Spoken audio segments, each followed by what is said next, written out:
Good morning, everyone.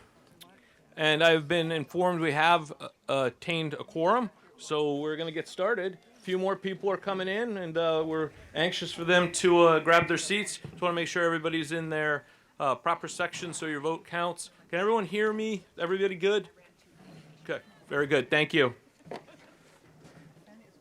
And again, as normal at our town meeting, we ask the non-voters and non-residents to sit in the appropriate section, and we certainly welcome you to town meeting. I know the parking situation was complicated, so I appreciate everyone's patience, and we're just about started. So, as I said, our town clerk, Cindy Nicholson, has advised me we have a quorum. My name is Scott Carey, and I want to thank you again for coming and electing me as your town moderator. I'm honored in the confidence you have placed in me to ensure the process of town meeting is fair and just to all participants and citizens. Democracy is not known to all around the world, and we're very fortunate to be equal participants in this tradition that has endured nearly 250 years. On this beautiful Cape Cod day, our annual tradition of town meeting is here. I'm happy you've chosen to spend it with us, with your fellow residents, to decide the issues, budgets, rules, and regulations that govern Eastham today and tomorrow. On behalf of the Select Board, our town administrator, again, I welcome you. Today, my main goal is to ensure a lively debate on the issues and the articles before us, and I ask again from the bottom of my heart that we treat each other with dignity and respect. I do want to remind everybody, two public service announcements, that the search committee in town is always looking for citizens to join. We usually have about 20 open spots on town boards, so please get involved if you can. Citizen Lisa Radke has asked me to make a public service announcement that on Thursday, May 18th, at Evergreen Cemetery, they will be placing flags on the veterans' graves for Memorial Day, and she's looking for volunteers to assist her. Anyone wishing to help can meet at the cemetery gazebo at 3 p.m., rain or shine. There are portable toilets outside the fence, and tellers and ushers throughout with to help anybody if you have any issues. Police and fire are scattered throughout the premises. I want to recognize our fire chief, Dan Keene, and ask the chief or Lisa if they have anything to add for today. Thank you, Chief. I want to recognize and welcome our police chief, Adam Bohannon. Chief, anything to add today? Okay. As long as you're over there, maybe you'd be kind enough to lead us in the Pledge of Allegiance.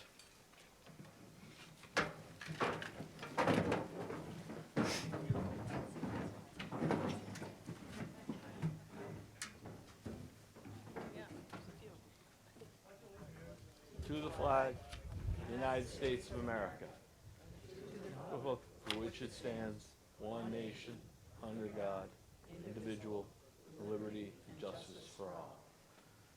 Thank you, Chief.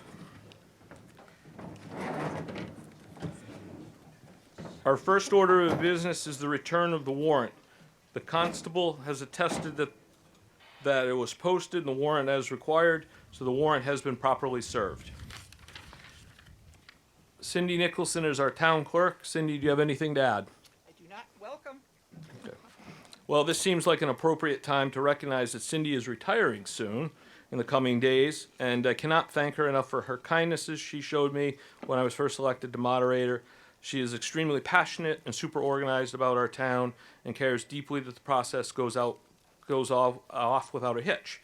When Cindy called me to tell me she was retiring, she mentioned wanting to have the extra cup of coffee in the morning, and anyone knows Cindy, she's a big fan of her dog and they like to go for walks.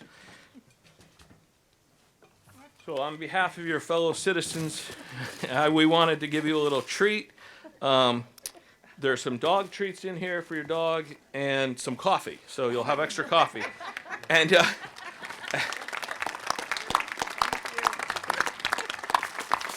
and as I ventured down to Agway and I came back with this bags of what I thought was dog treats, my wife informed me that they're actually not dog treats, they're something called a meal mixer. So good luck with that.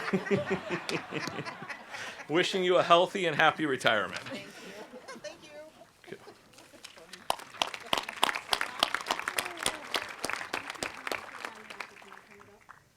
Okay. Turn the mic up a little bit, maybe? Sure.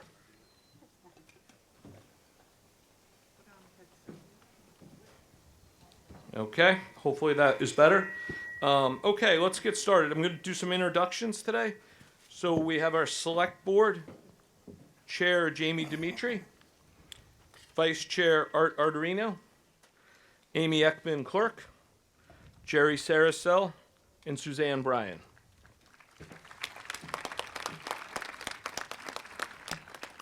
Down below in the front row here, we have the Finance Committee, Mary Shaw, our Chair, Peter Wade, Tom Gardner, Leanne Palmer. Oh, no. Yes, no? No? Okay, sorry, scratch that. Rick Knight. No. Russ French. Roy Moroli. Joanna Buffington. There we go. And Thomas McNamara. Okay. And who did we miss? Okay. We're sorry. Sorry about that. Okay. Our town administrator, Jackie Beebe. Our assistant town administrator and finance director, Rich Bienvenu. Rich. Town clerk, Cindy Nicholson. And legal counsel, Carolyn Murray of KP Law. Thank you for joining us. And one last thing, this is a good time to thank Jackie, her staff, Cindy, all the high school facilities department, police, fire, and the employees of the town who made the event possible. I can tell you, setting this event up is not necessarily easy with the construction, and incredible effort by all, and I appreciate it and very grateful. Okay, all right. And as a reminder, any amendment to a motion will need to be presented in writing. Our town clerk has forms if you need it. We have one that's already been submitted, so we're good to go. There are mics located up in front, or in the middle here.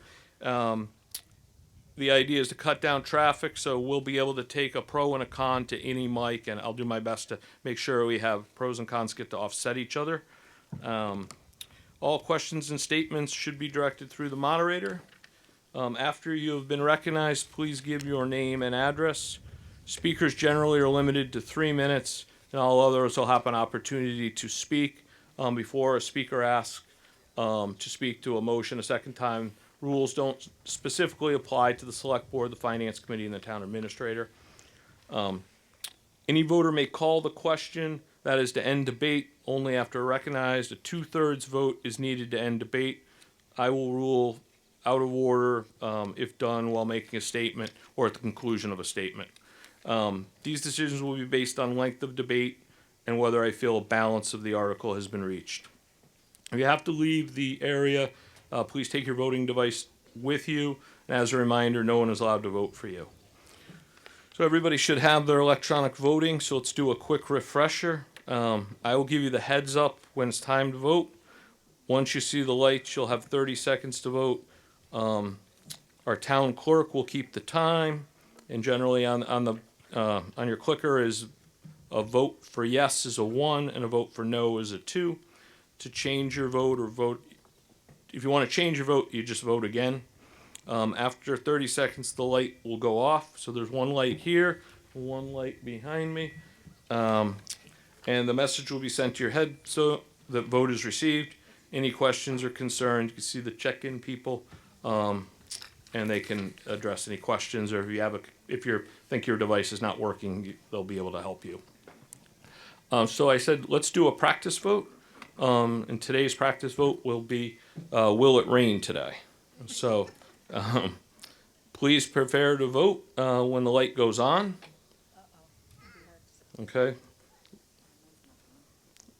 And a vote 1 is for yes and a vote no is for 2. Can everybody see that?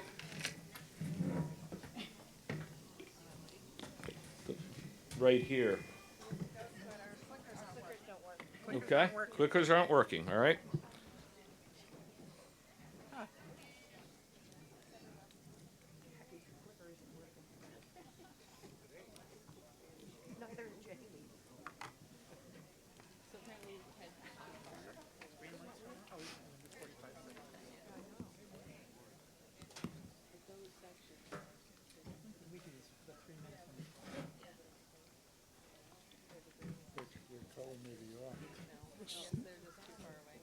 I know we have people working on getting the clickers working, so just hang in there 1 second.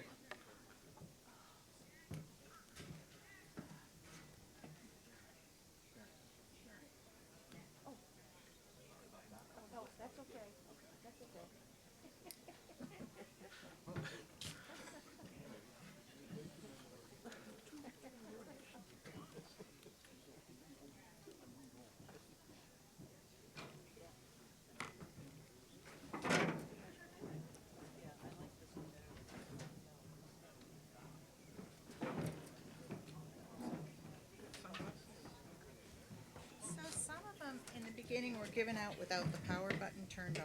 Okay. So if you don't see anything on your screen, just press the little button down. Okay. I've been informed that some of the clickers, if your clicker is not working, try to push the button in the bottom right-hand corner because maybe the power is not on yet. You can't make this stuff up. Better than paper plates. Okay. So as a quick show of hands, does anybody out there not have their clicker working? Okay, great. All right. All right, let's try this one more time. Yeah, the vote's still open, so we're still getting a couple of votes coming in. Oh, okay.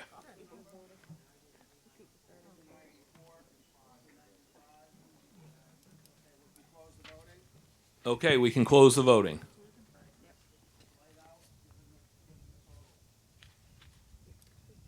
Yes is 63. No is 234.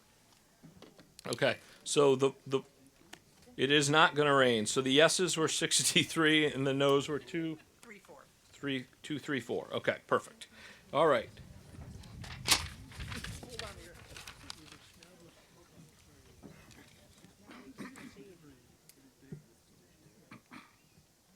Okay, so just so we're about to start our articles, but so this is how we're going to do this. I'm going to read you look at the article, I will read the stuff that's printed in your warrant in the dark and introduce the article and let you know who the presenter of the article will be, and then we'll take it from there. It's not clearing. Okay. It doesn't. Yeah. Okay.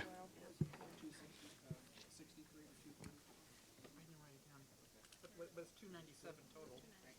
63 and 234. Okay.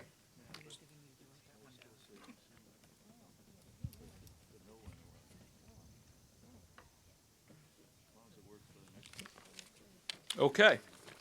I think we've established that we are good to go. So without further ado, Article 1, the authorization and spending limit for the revolving accounts, and Jerry Saracel. I move Article 1 as printed in the warrant. Second. This is an article that comes up every year. There are accounts where donations and fees come in, and this is an authorization for those to use those accounts for this upcoming fiscal year in the same manner that it used prior. Well, we urge you to vote yes. Okay, we have a motion, we have a second. Okay, prepare to vote. 1 for yes and no for 2. The light is not on. Right. Oh, the light is now on.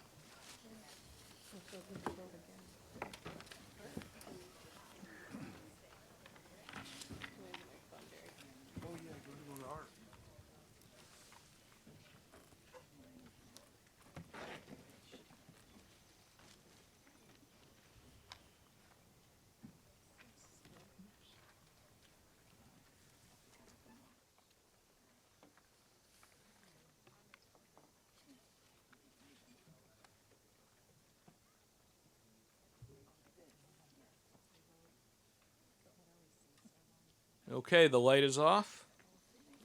Yes, 298. No, 7. Okay.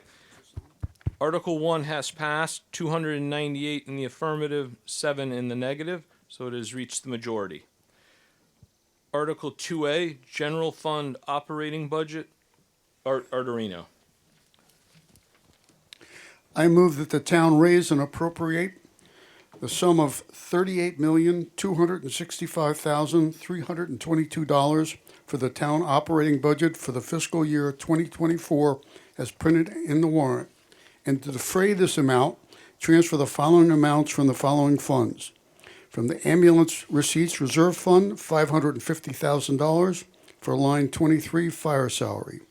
From the Ambulance Receipts Reserve Fund, $233,186 from line 56 capital lease payments.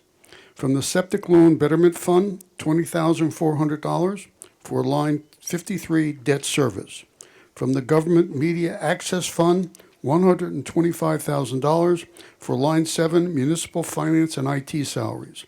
From the Waterway Improvement Fund, $2,500 from line 30 DPW Natural Resources salaries.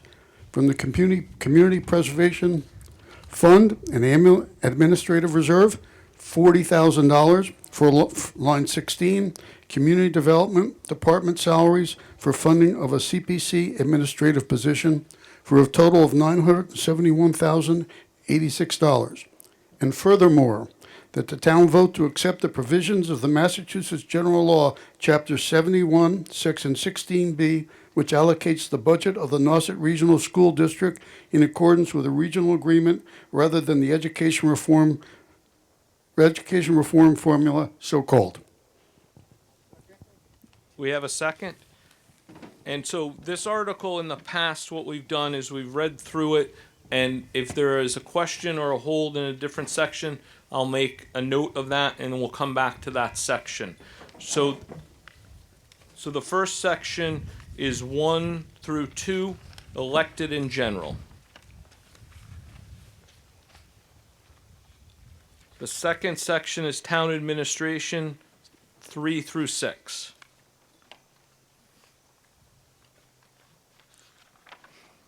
Municipal finance is section 7 through 13.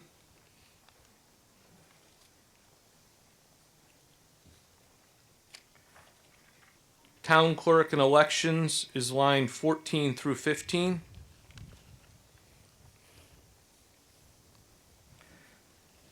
Line 16 through 18 is community development and inspectional services.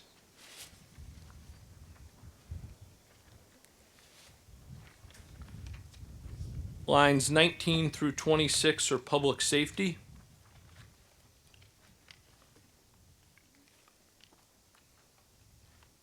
Lines 27 through 29 are educational services. Yes, Yes, Patricia Fontana Rosa, 1075 Nauset Road.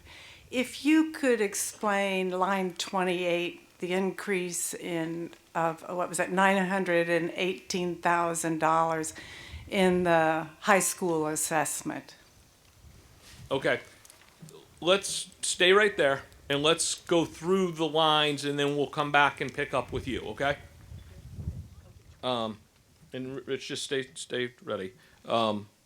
So under educational services, lines 27 through 29, I think I'd just kind of go through it and then we'll make the comments and we'll come back to each section rather than stopping in the middle. Public works is 30 through 37. Community services, line 38 through 47. And unallocated expenses is 48 through 52. And debt service is 53 through 56. Okay. Back to you.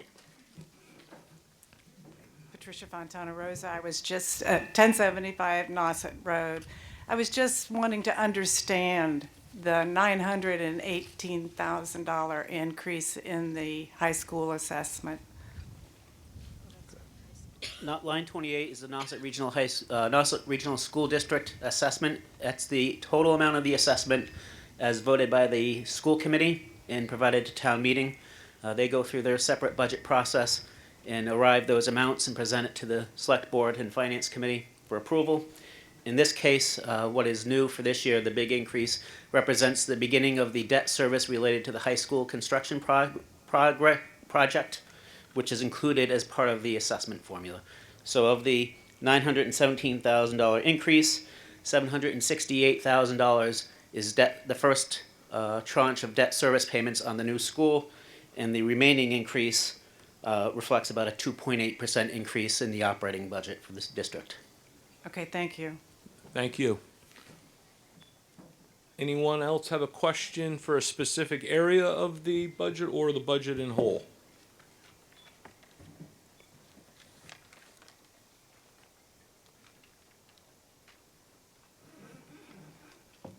Seeing none, we'll, oh, I'm sorry, come on up. Bonnie Newendel, 255 Meeting House Road. Yeah, I'd just like an explanation of line 17, why there is an 11,000, more than $11,000 increase in the community development expense, if I could, please. Anyone speak to 17? Rich? Line 17 represents operating expenses for community development departments, an increase of $11,649. The big elements of change there represent an additional $1,500 of costs associated with administering the FEMA Community Rating System program, which saves the taxpayers money on their flood insurance. Also, an increase due to the volume of legal ads and bylaw printing, totaling about $3,000. And then the biggest increase is $5,000 for additional supplies and costs associated with a program to promote events and community development and support committee work that town committees perform. Thank you. Thank you.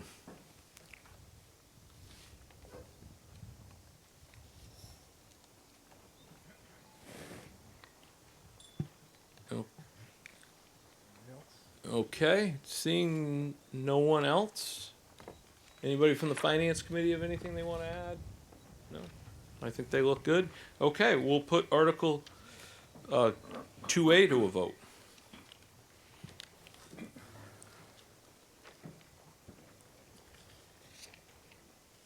The light is on. You'll have 30 seconds to vote.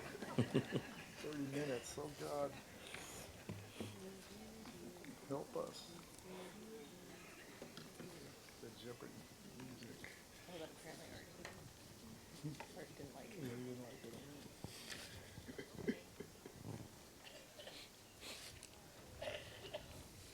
We could do a soft shoe like this.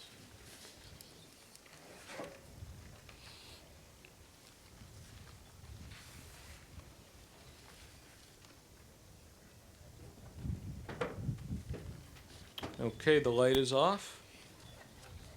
We have 295 yes, 26 no. Okay, Article 2A has passed, 295 in the affirmative and 26 in the negative. So we'll move on to Article 2B. And Jerry Saracel. I move that the town raise and appropriate from water enterprise revenues the sum of $501,533 for the Water Enterprise Fund operating budget for the fiscal year 2024 as printed in the warrant. Do we have a second? Second. Okay, we have a second? We have a second? Did you say 500,001? $501,533. Yes. Wanted to make sure it was. Just to make sure it's right, because that's the amount of money that can be spent. Thank you, Jerry. Okay. This is to fund the operation of the water system for Eastham. And fortunately, as was this current fiscal year, this is all being covered by receipts from water users. So we ask that you please support this article. Thank you, Jerry. Anybody have any questions or comments, concerns on Article 2B?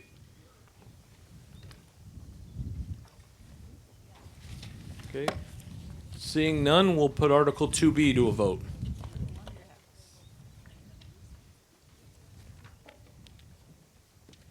And the light is on. You have 30 seconds to vote.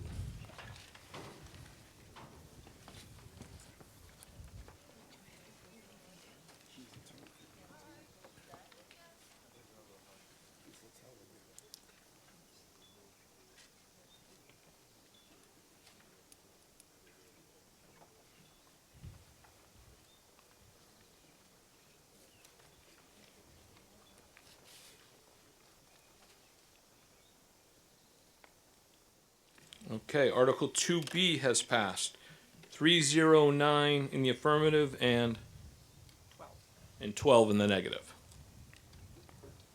And moving on to Article 2C, Jamie Dimitri.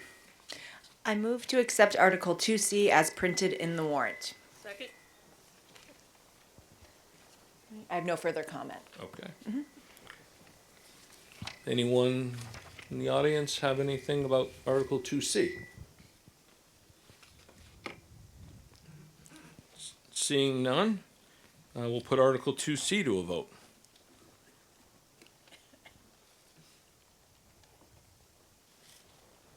And the light is on. You have 30 seconds to vote.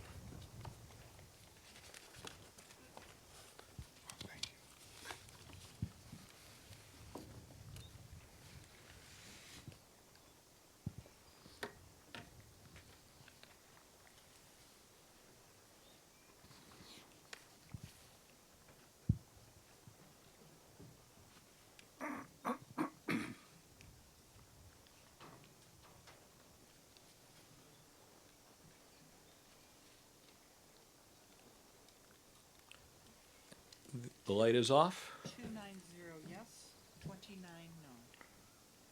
Okay, Article 2C has passed. 290 in the affirmative and 29 in the negative.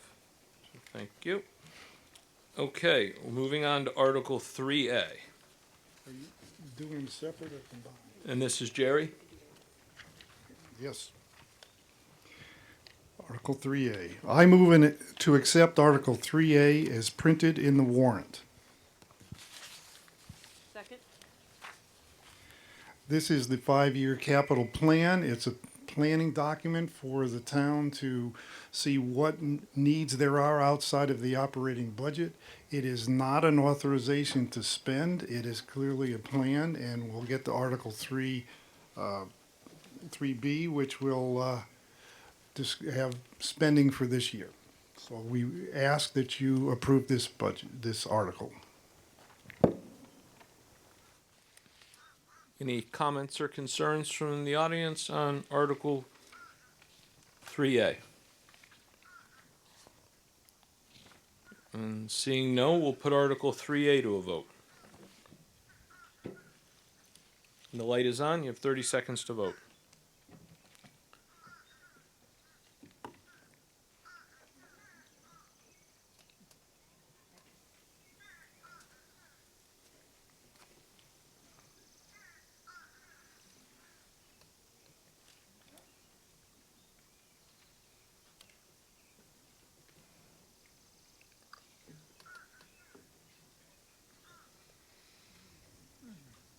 And the light is off.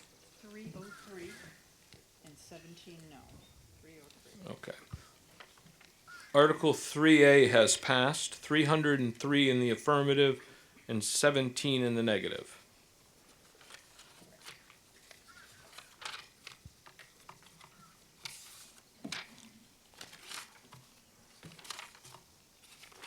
A lot of pages to flip to get to the next one, so here, okay. Article 3B, capital budget. Jerry Saracel.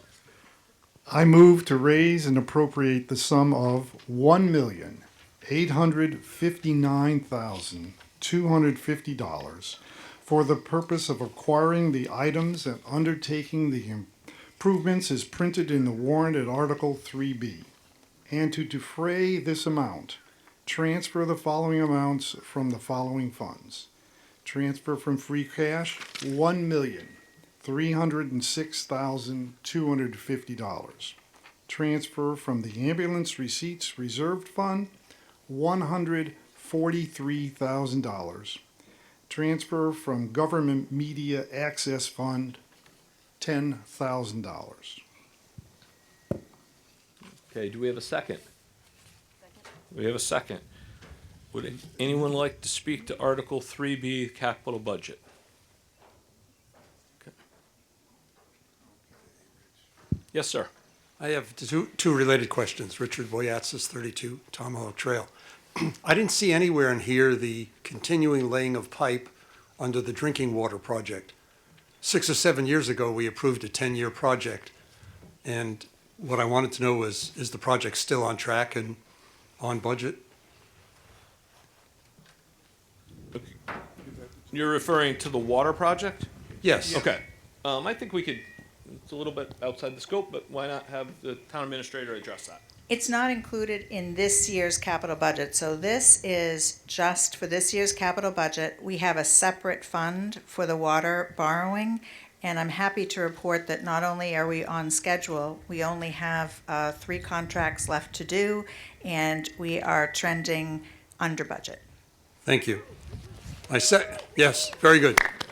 My second question is related to the budget and the $90 million piece in the wastewater projected budget.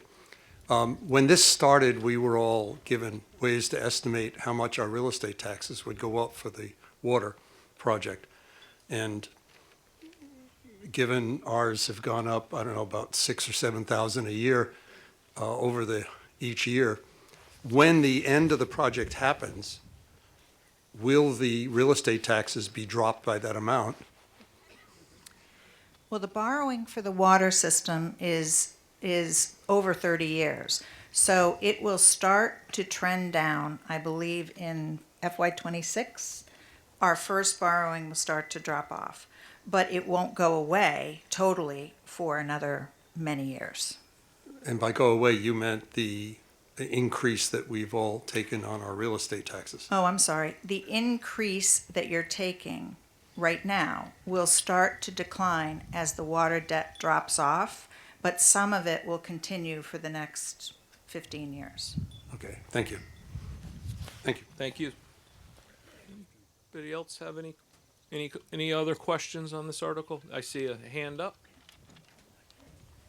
Hi, Kate Logan, Deacon Payne Road. I'm just wondering, is the preschool voucher program included in this section? I'm not seeing an article. No, the preschool voucher program is not a capital item, so it's not included in the capital budget. It is in the operating budget, and it was just approved in Article 2A. Oh, awesome. All right, thanks. Thank you.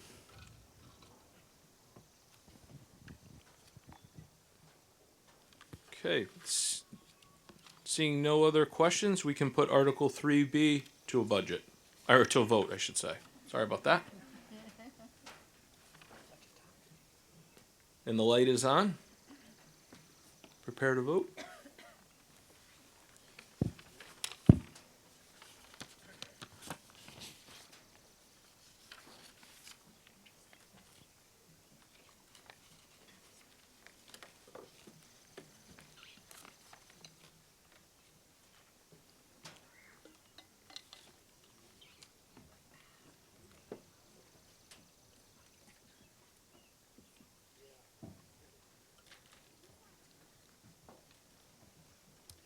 Yes, 302, 21 no.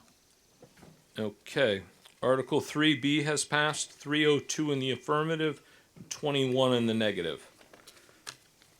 We'll move on to Article 3C, bond authorization, Rock Harbor dredge. Amy Ekman.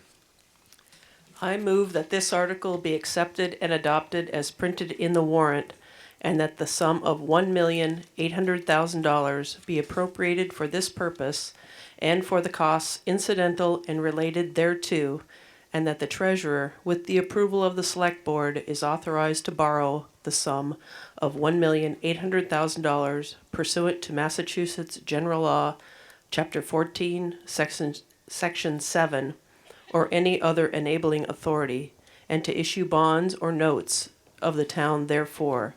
provided, however, that this vote shall not take effect until the town votes to accept from the limitations on total taxes imposed by the Massachusetts General Laws, Chapter 59, Section 21C, Proposition 2.5, so called. The amounts required to pay the principal and interest on the borrowing approved by this vote. So this is the, for the maintenance dredging of Rock Harbor. We share this cost with Orleans, and this is our portion. This occurs every 8 to 10 years. And like it said in the motion, this also needs approval of question 1 on the ballot.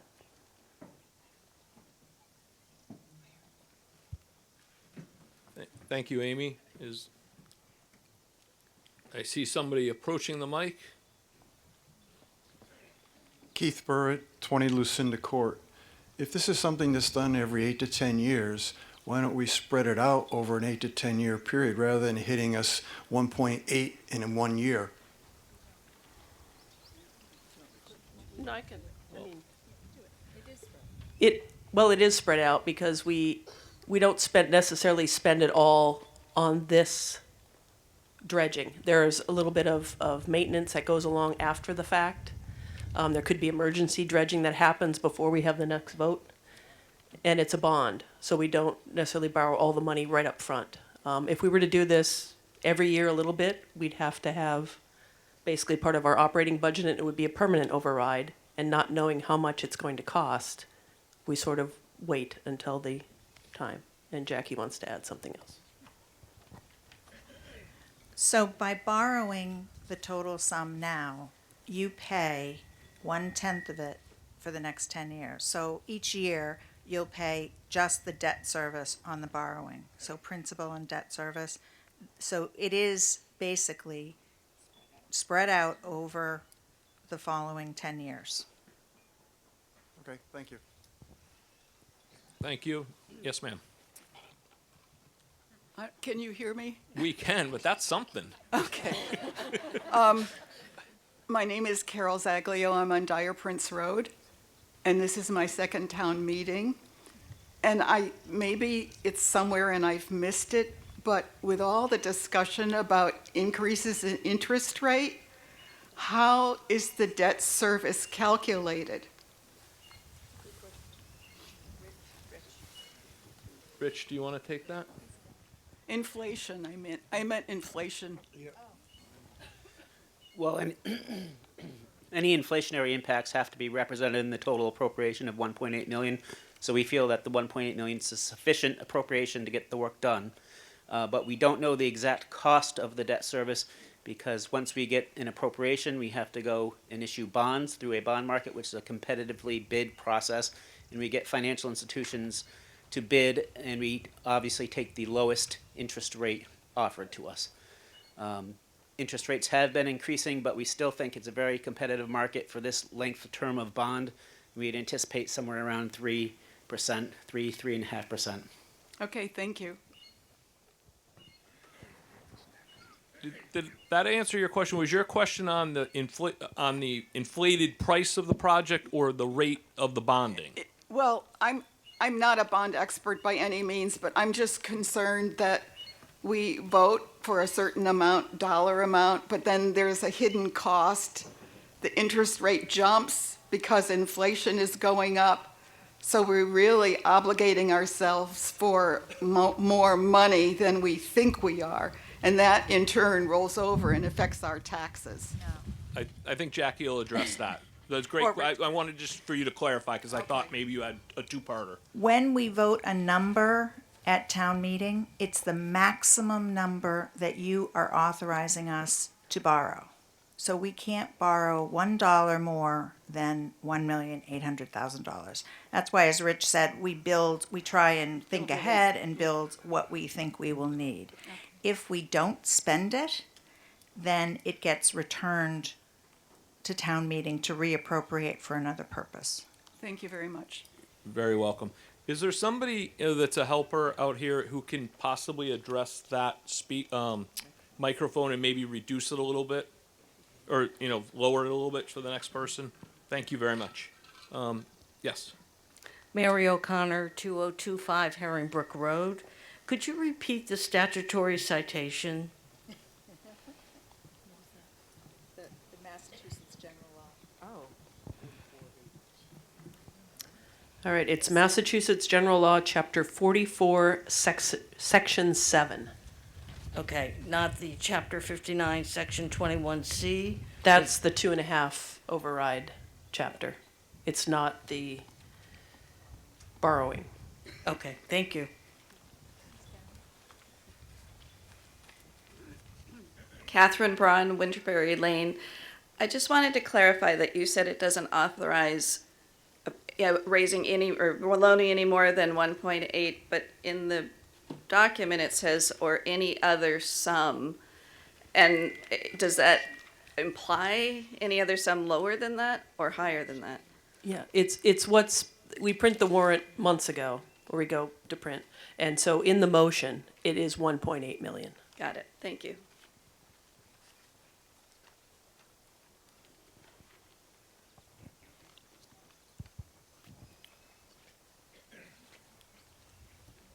Hi, Mary Jane Samuel, 34 Dory Lane. First, I want to thank everybody who volunteers here. That great for a great Eastham town. I am curious about Rock Harbor. You know, I look at it, I see the large commercial organization on the Orleans side, and I'm not aware of any. I'd like to know how many of our fishermen in Eastham make use of this facility, and how many citizens actually make use of the dredging, you know, the necessary of the dredging. I'm just curious. So we have 20 slips that are sort of designated for commercial fishermen and the fisheries and aquaculture grants.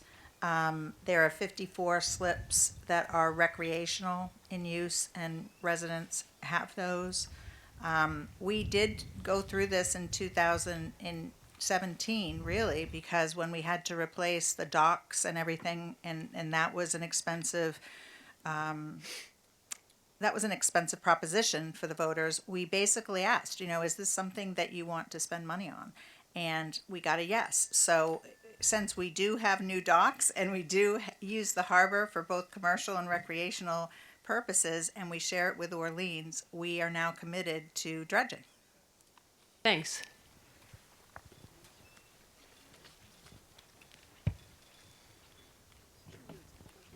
Seeing no one else, we will put Article 3C to a vote, and this does require a 2/3 majority.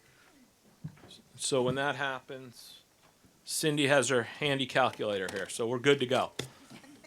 Light is on, prepare to vote, please.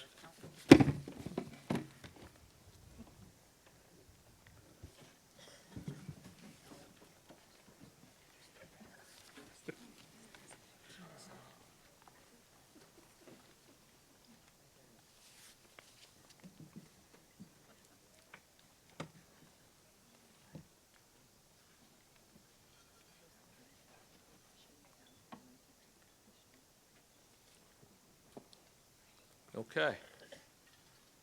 282 yes, 40 no. Okay, so this article has passed with more than a 2/3 majority, 282 in the affirmative and 40 in the negative. Moving on to Article 3D, bond authorization, wastewater engineering and design. Arterino. I move that this article be accepted and adopted as printed in the warrant, and that the sum of $5,950,000 be appropriated for this purpose and for costs incidental and related thereto, and to meet this appropriation, the treasurer, with approval of the select board, is authorized to borrow the sum of $5,950,000 pursuant to Massachusetts General Law, Chapter 44, Section 8, and any other enabling authority, and to issue bonds or notes of the town, therefore, provided, however, that this vote shall not take effect until the town votes to exempt from limitations on total taxes imposed by Massachusetts General Law, Chapter 59, Section 21C, Proposition 2.5, so-called, the amounts required to pay the principal and interest on the borrowing approved by this vote. Do we have a second? We have a second. You know, for this article, this really funds the final planning and design and engineering of Eastham's watershed management project. There are 4 reasons you really need to vote yes on this. The first is the Massachusetts Department of Environment requires the development of a wastewater management plan to be implemented with 20 years. Without that, every homeowner would be required to upgrade their current systems to an innovative alternative set one at a cost of about $30,000 to $50,000 each, and additional annual testing and maintenance costs. An off-the-cuff calculation says if everybody has to go to innovative systems, it's about $240 million. The second reason is this article doesn't place any additional tax burden on you, as it will be funded using a combination of short-term rental taxes, Cape and Islands Water Protection Fund assistance, and the possibility of 0% loans and loan forgiveness. Reason number 3, if we wait to be forced to do this, it will only get more expensive, and state money is available now for this activity. I would remind everybody of the initial votes on the water system, which were turned down. When we eventually did do the water system, it was significantly more expensive because it was later. And the fourth is, this is the first strategy in our strategic plan to support a clean environment and resilient community. Nitrogen is a major issue in the Salt Pond Estuary, our ponds, and Cape Cod Bay. This directly impacts our quality of life and the environment. So we would hope that you would vote yes on this article. Thank you. Thank you, Art. And yes. Hi, Nancy Benben, 585 Locust Road. And first of all, I want to thank everybody who put together this warrant. I can only imagine how hard it was and how many drafts it went through, but for a citizen, it's very easy and very thorough. But I did have a question of clarity on this article. Have the sites for the wastewater plants been decided upon? And I wasn't clear exactly where those were. So we studied 4 sites, and we have preliminarily decided to do it all on the DPW site. There's 18 acres there, and that's where the small treatment plant will be. Terrific, thank you. Yes, ma'am. 55 Meeting House Road. Art, you said that this was the final amount of money being spent in something, as I understood it, something to do with a study. I'm wondering how much has been spent so far. That's my first question. Roughly. We've spent roughly $3 million so far.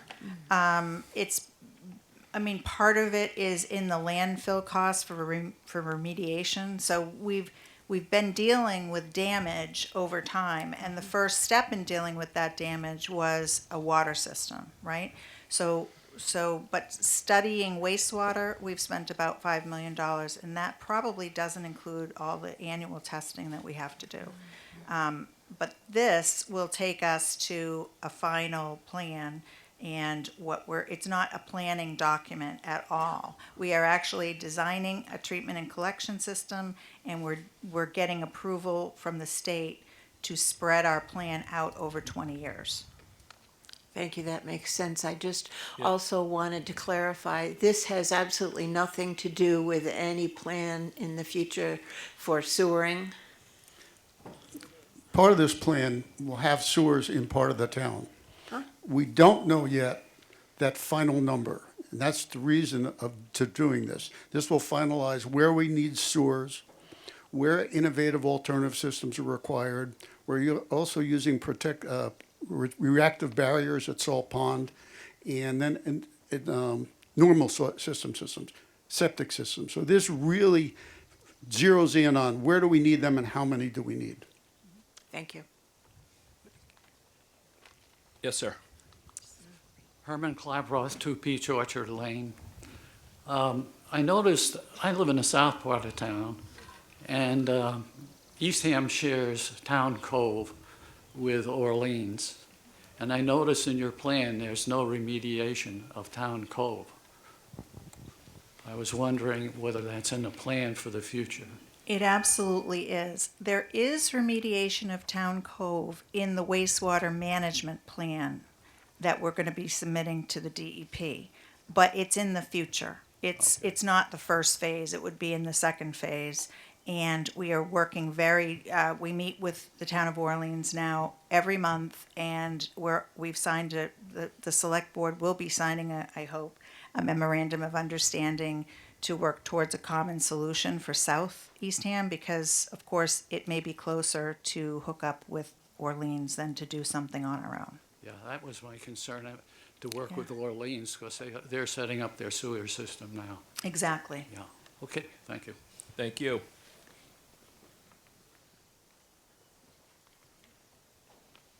Anybody else? Not seeing anybody. We will put Article 3D to a vote. And this is a 2/3 majority vote as well. Okay, Article 3D has passed, 302 in the affirmative, 25 in the negative, therefore eclipsing the 2/3 majority to pass the article.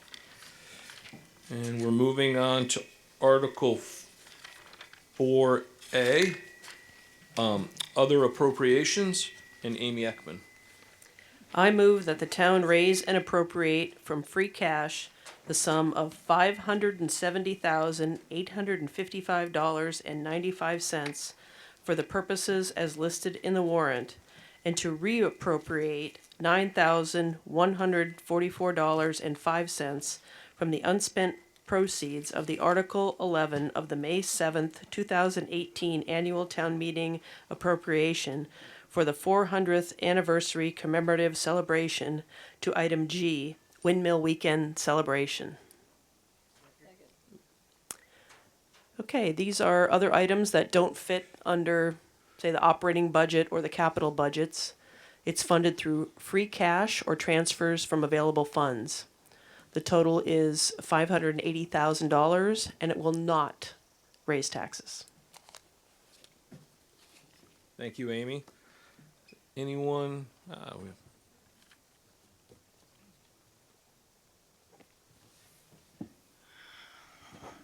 Ross Diamond, Leprechaun Road.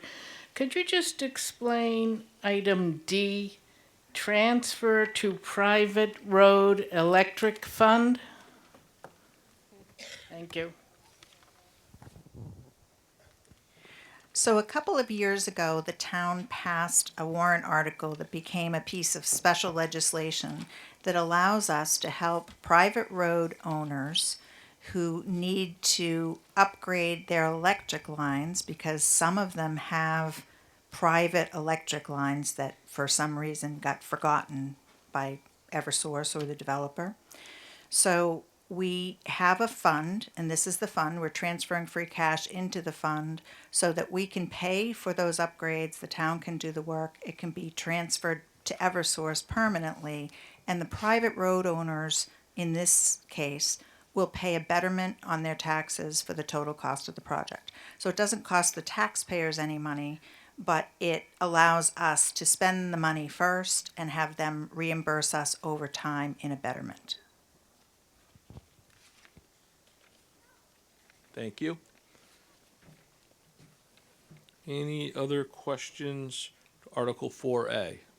Comments, concerns? Okay, seeing no, we'll put Article 4A to a vote.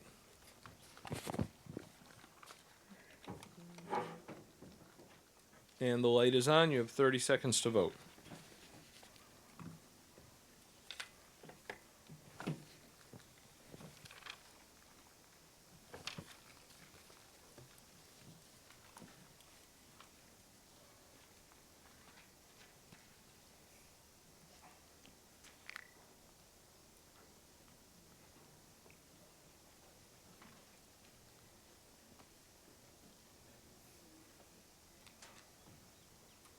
Okay, the light is off. 13 yes, 12 no. Okay. Article 4A has passed, 313 in the affirmative, 12 in the negative. Moving on to Article 4B, to establish and fund a compensated absence reserve fund. Suzanne Bryan. I move to accept Article 4B as printed in the warrant for our learning. Oh, sorry. Second. Do a second? Okay. So this is for when we have retirements. The town will pay out vacation and unused sick time. And so this fund allows for the town to pay out those benefits in a way that doesn't affect individual departments' budgets year to year and doesn't cause an unnecessary spike in the tax levy. Thank you, Suzanne. Anyone in the audience have comments, questions, concerns? Seeing none, we will put Article 4B to a vote. And the light is on. You'll have 30 seconds to vote.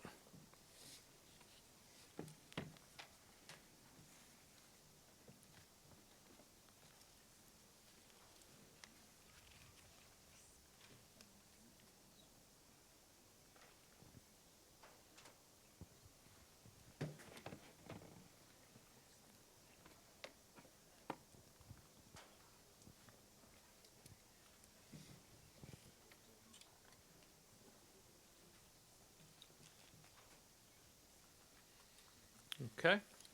286 yes, 29 no. Okay. Article 4B is passed. 286 in the affirmative, 29 negative. We'll move on to Article 4C, to establish and fund a wastewater capital stabilization fund. Art Arterino. I move to accept Article 4C as printed in the warrant. Second. We have a second?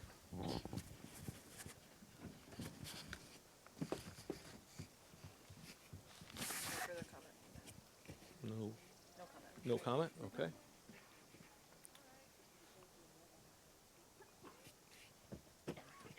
Anyone in the audience have a comment or concern, question?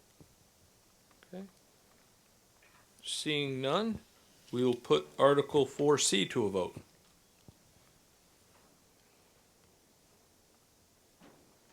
The light is on, and you have 30 seconds to vote.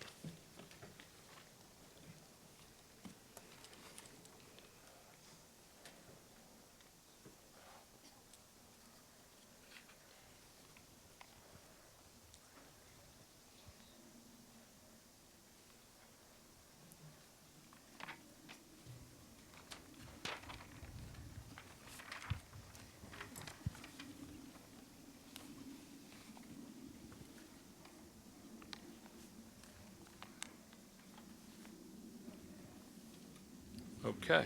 297 yes, 25 no. And that was 4C, right? That was 4C. Okay. Article 4C has passed, 297 in the affirmative, 25 in the negative. Move on to Article 4D, authorization of leases. And Suzanne Bryan. I move to accept Article 4D as printed in the warrant. We have a second? We have a second? There's more information in your warrant, but it authorizes the select board to lease town property for a communications tower. We've done this in the past, and we're looking to renew the lease. Okay, thank you, Suzanne. Just so everyone knows, this is a 2/3 majority vote. Oh, great. In other places where there are leases or property that's owned by utility companies, they've been known to use chemicals spraying in the past. Is there anything in your lease that would prevent that kind of use on the property?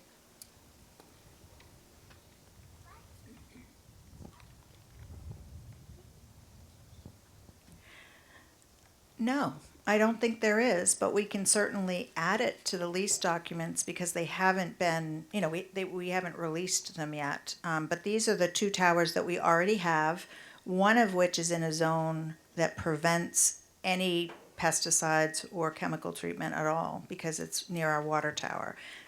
So it would only need to be added for the one behind the police station, and we can do that. Okay, great, thank you.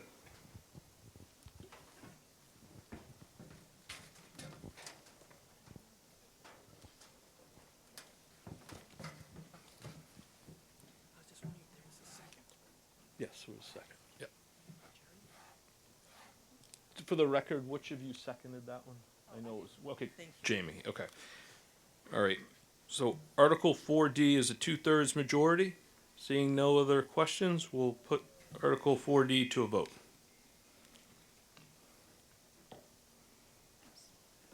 The light is on, you have 30 seconds to vote.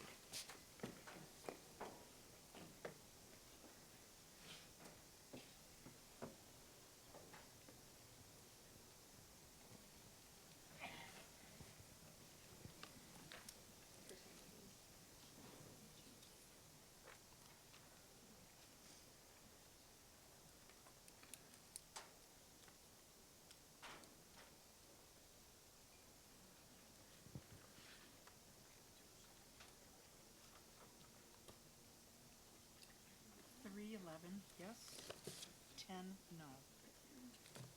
no. Okay, it has, Article 4D has passed with the 2/3 majority, 311 in the affirmative and 10 in the negative. And I just want to remind people, if you're getting hot, and there are some seats under the tent, so feel free to move back if that's helpful. Stay in your color. Oh, stay in your color, yes. Okay, moving on to Article 4E, 5-year contracts. Suzanne Bryan? I move to accept Article 4E as printed in the warrant.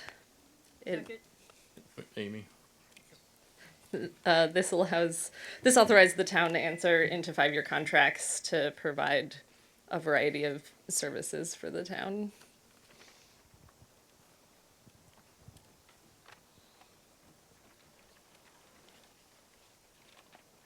Any comments or questions on 4E?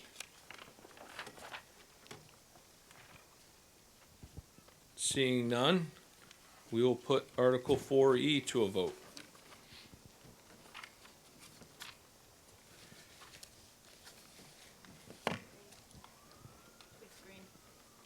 Oh, the light is on, you have 30 seconds to vote.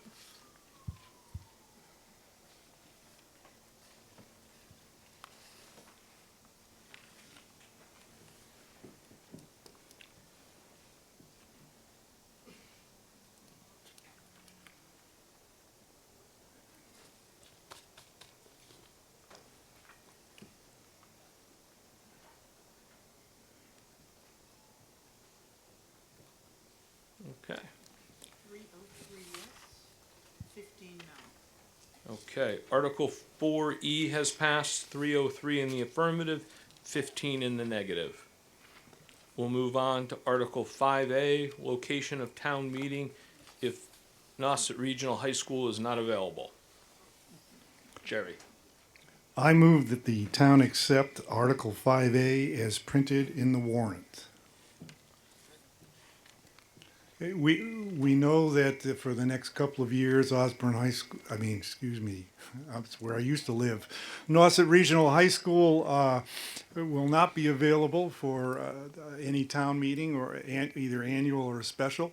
And this gives us the opportunity to hold the meeting if we need to in Wellfleet or Orleans, most likely the middle school. So we ask that you support this article.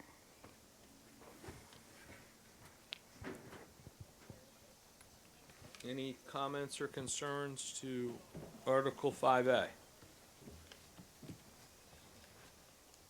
Seeing none, we'll put Article 5A to a vote.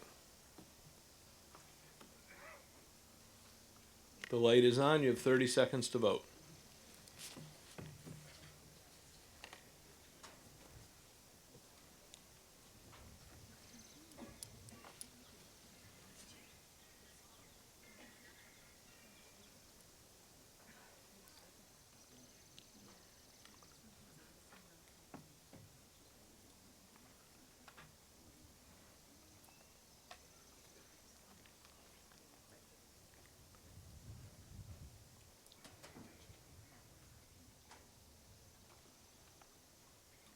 And the light is off. 315 yes, 8 no. Okay, Article 5A has passed. 315 in the affirmative, 8 in the negative. Moving on to Article 5B, authorize town clerk office to be closed Saturdays. Amy Ekman. I move that the town accept Article 5B as printed in the warrant. Is there a second? So this, again, as the title says, allows us to close the clerk's office on a Saturday.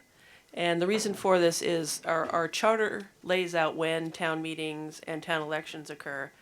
And then the state steps in and says, well, you have to have the filing for papers and registration a certain number of days before those events. And so this allows us to shift either before or after if they happen to occur on a Saturday.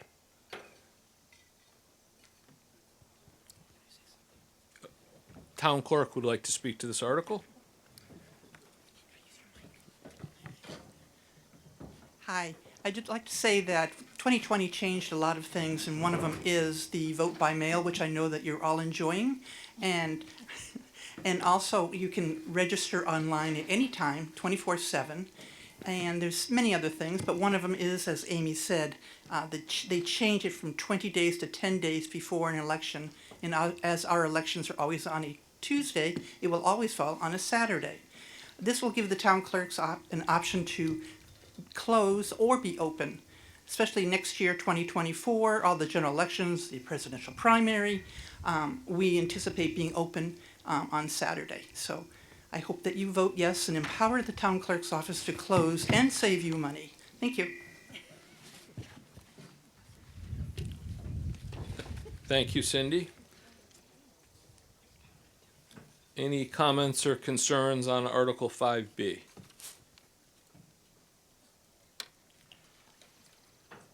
Okay, seeing none, we'll put Article 5B to a vote.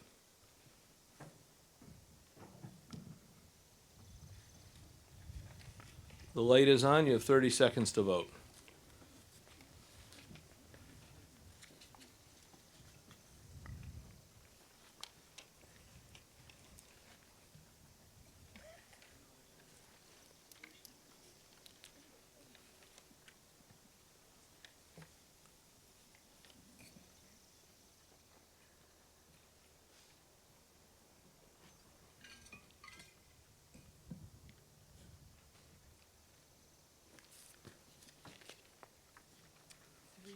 Yes, 15 no. Okay, Article 5B has passed 308 in the affirmative and 15 in the negative. Does anyone want to stretch or, I mean, this is the most well-behaved group of people I've ever seen in my life. And so that's my first thing. My other observation is the prior two moderators in the town of Eastham are sitting right in front of me with their spouses. It's very daunting because they're making notes, sending me text messages. And you need to go back to moderator camp, they say, but no. Glad you're both here, and you've both been nothing but unbelievable to me, so I appreciate that. So moving on to Article 5C, Consolidate Board of Cemetery Commissioners and the Historic Commission. Jamie. Oh, okay. Art. Art. Well, sorry. I move that the town accept Article 5C as printed in the warrant. Second. Right now, there are two committees that, for these two areas. We have a cemetery commission and we have a historic commission. The historic commission is graciously agreed to take over responsibility for the two cemeteries we have in town, Bridge Road Cemetery and Cove Cemetery. To do that, we need to get approval from the state. To do that, we need to have your approval. So that's the purpose of this article. Thank you, Art. Anyone have any comments or concerns to Article 5C?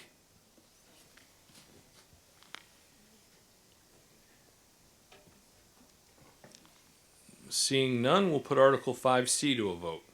And this is a 2/3 majority article. The light is on. You have 30 seconds to vote.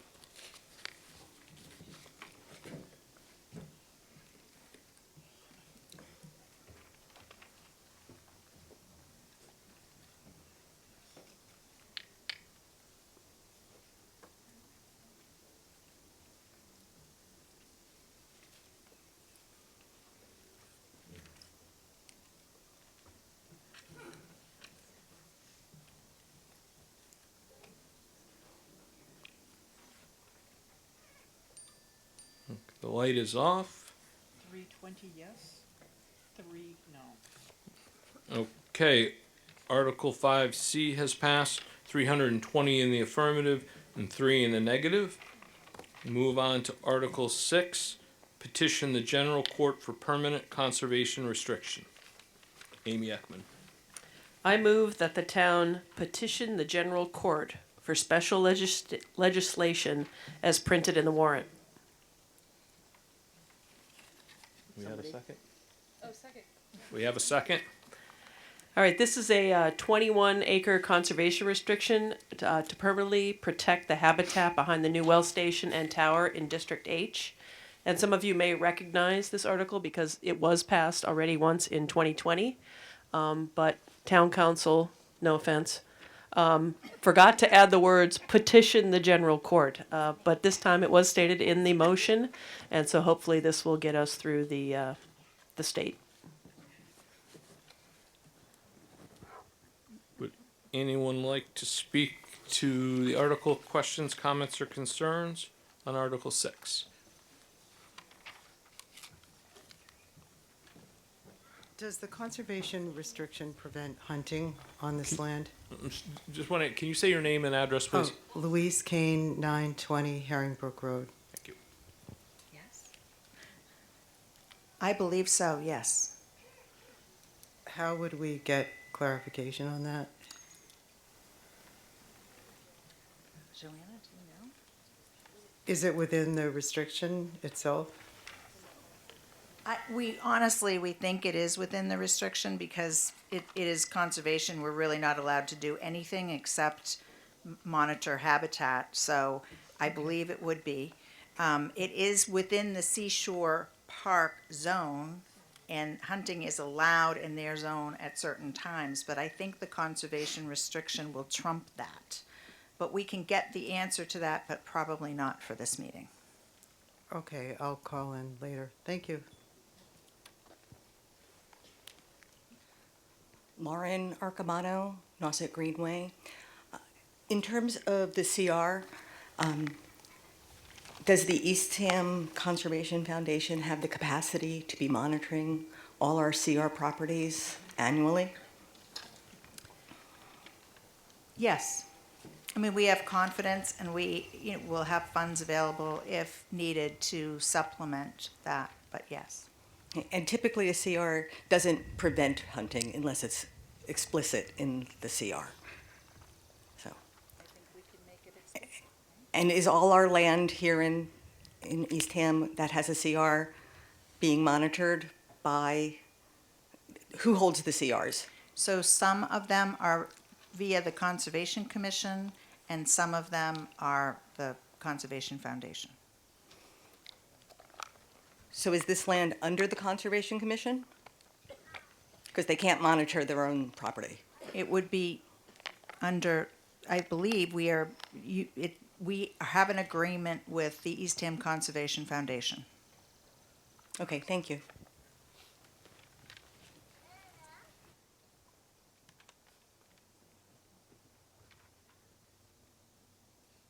Bonnie Newendel, 255 Meeting House Road.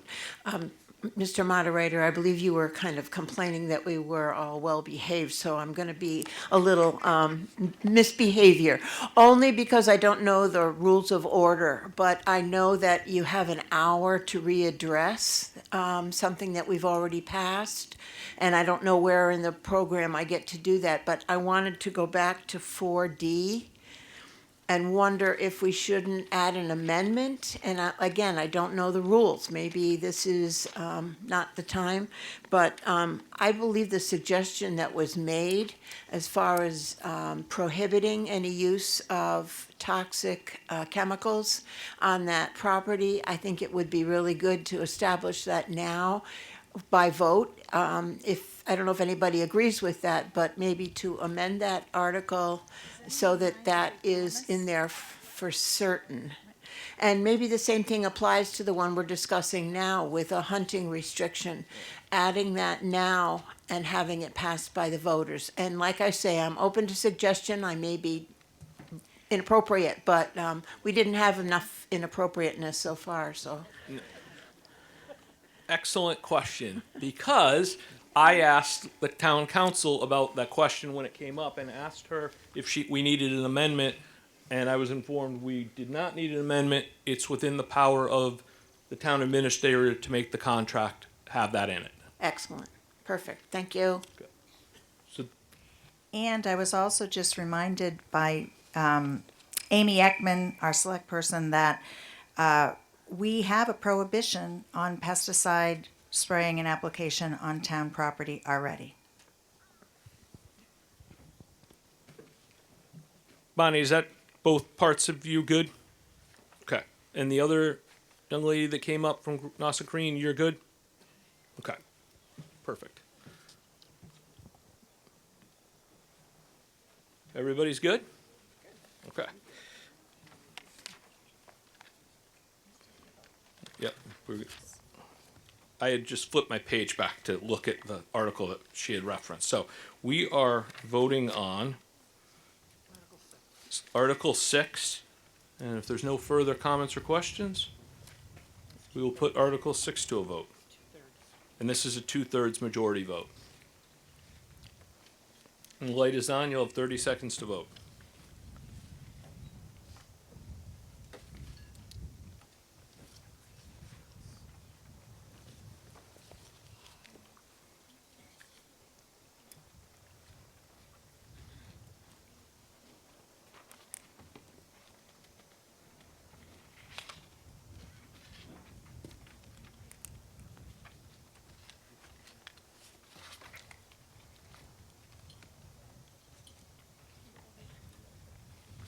The light is out. 306 yes, 14 no. Okay, Article 6 has passed with more than a 2/3 majority, 306 in the affirmative and 14 in the negative. So we'll move on to Article 7A, zoning definitions. Amy Ekman. I move that the town adopt Article 7A as printed in the warrant. So this is zoning definitions. It adds several new definitions and amends others, mainly with regards to clear cutting, tree sizes, and lot intensity, to name a few. Okay, we have a second? Yes. Okay, we have a second? Amy, any further before? No? Okay. Yes, sir. Jack Hadley, 25 Sunset Avenue.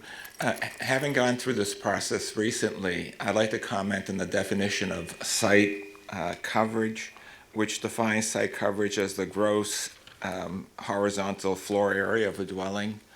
And we just obtained approval for an addition to the rear of our house. We have a 2-story house. If we had only a 1-story house, we could have actually covered more of our lot. So I would argue that site coverage be limited, the definition be limited to the footprint of a property rather than the gross housing, a gross floor space. It seems to defeat the purpose of keeping as much of the land uncovered as possible. Okay, so we have, on these zoning articles, we have 2 people from the town who would like to speak to the articles when things come up. So we have Paul Lag, and then the zoning bylaw committee, Mary Nee, is here as well. So we'll start with Paul, and Paul, if you would like to address that gentleman's concerns, comments.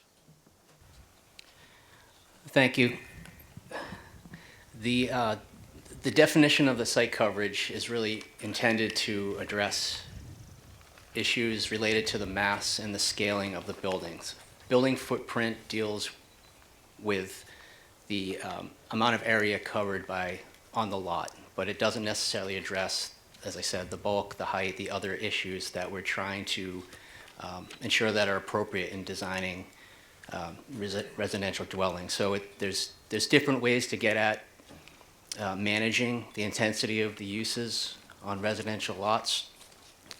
The current bylaw utilizes gross floor area, so we're trying to stick within the parameters of what we have and what we're used to, just slightly amending it to address the issues that were of concern. And just for the record, Paul Lag is the Community Development Director for the town, so just.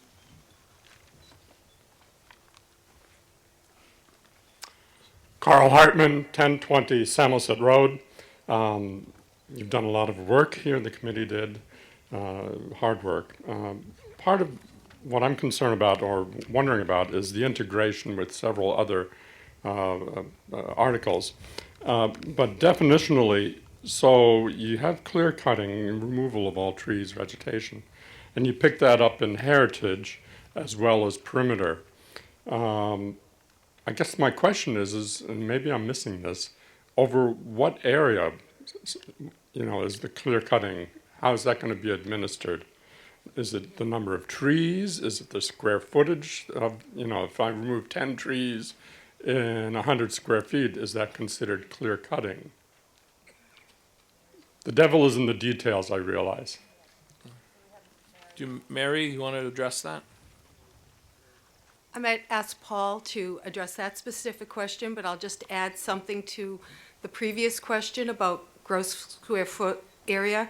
That is the existing standard, and I will note it is a conservative standard, and it is a standard that will preserve more of the land area and really is a mitigation against larger expansion on a site.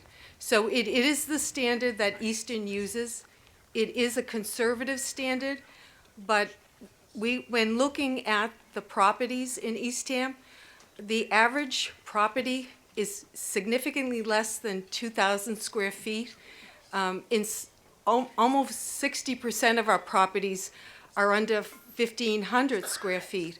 So you have very small properties, and that has been the prevailing characteristic.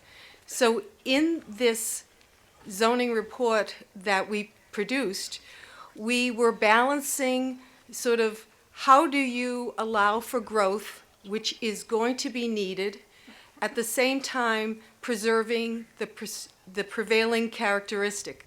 So again, there were a variety of recommendations that were made, all to try to come to that sweet spot of how do we put guardrails on growth without and allow folks maneuverability on their lots.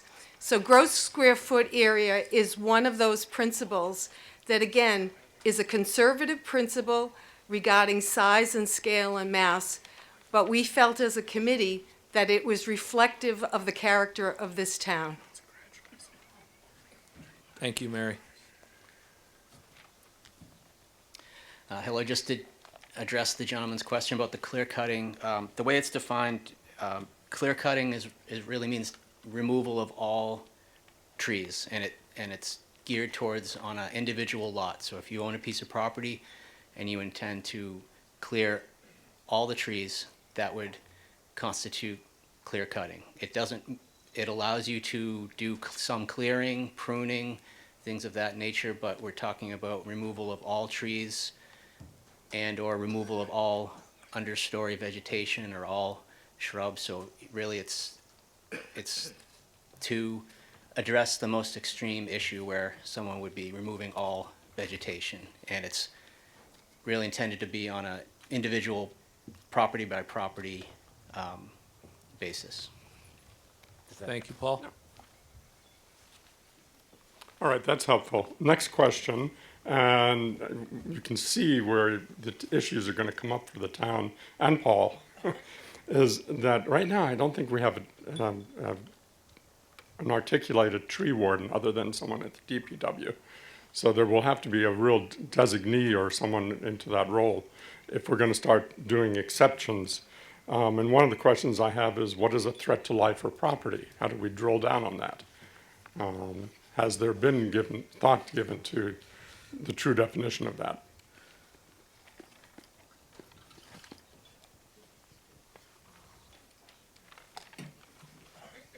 Does anybody want to address that specific threat to life clause? So honestly, I don't think it is really addressed in this definition. Those issues are really going to fall to the property owners, their discretion about what is a dangerous situation and if a tree needs to be removed or limbs removed. So there are exceptions to the clear cutting that are in here that do allow for that. Obviously, there's always going to be, well, I should say, what this is really geared towards with the removal of the trees is legacy trees, so which are defined as trees 24 inches or greater in diameter. So if you want to remove trees that are lesser than that, they're really not an issue unless you're intending to remove all the trees, then you fall into the clear cutting category. So there are a number of exemptions that allow what we believe is enough discretion for property owners to manage the trees on their property appropriately and mitigate any hazards. Yes, ma'am. Mary O'Connor, 2025 Herringbrook Road. We probably clear cut 6 years ago in order to put up solar panels. I don't see a solar exemption in this article, though I see something that refers to a solar exemption in the next article, and I'm wondering if there is a solar exemption in this one. Paul, do you want to speak to, this is the definitions article, so I want to just... Correct. The following article, which actually deals with the clear cutting bylaw itself, does have a solar exemption. This is just the definition that would go with the next article. Yes, ma'am. Can you speak up? What's going on? Oh, okay. Okay, we can hear you now. You mentioned something about the need for a tree warden, and other locations that I know do have one, and I think that would be a really good idea, because it seems like whenever somebody buys a house, the first thing that they do is remove a lot of the trees, and sometimes that's at the suggestion of a landscaper, and it's basically a conflict of interest. The landscaper's going to say, oh, those trees aren't any good, and usually they target the pines and the native vegetation, and those are that's the vegetation that supports the plant and animal communities. And so I think it would be a really good idea to have some kind of measuring stick to understand what's being taken out. It's a big concern seeing everything disappear that makes it look like Eastham. Okay, anybody else? Thank you. Anybody else have something to the definitions article? Mr. Moderator? Yeah. We do have a tree warden in the DPW. It's in the DPW budget. It's currently in Currently. Currently in the budget, okay. And if that young lady would like to get some information on the tree warden, who should she call? Contact the town manager or the DPW superintendent. Okay, is that good? Okay. Catherine Braun, Winterberry Lane. I noticed that one person on the finance committee didn't feel these definitions were what they thought was important. Do we have any information about what that person's concern was? Mary Shaw, 850 Schoolhouse Road, and I'm the one that voted the no. And I voted no because I felt that we should be including basements in the definition of square footage.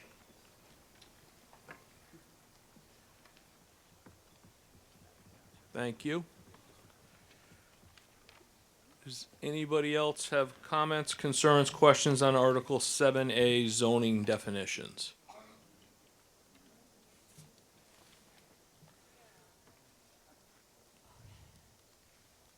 I don't see anybody else heading to a mic or standing to talk, so we can put Article 7A, zoning definitions, to a vote. And this is a 2/3 majority vote, and we're green. So if you have 30 seconds to vote.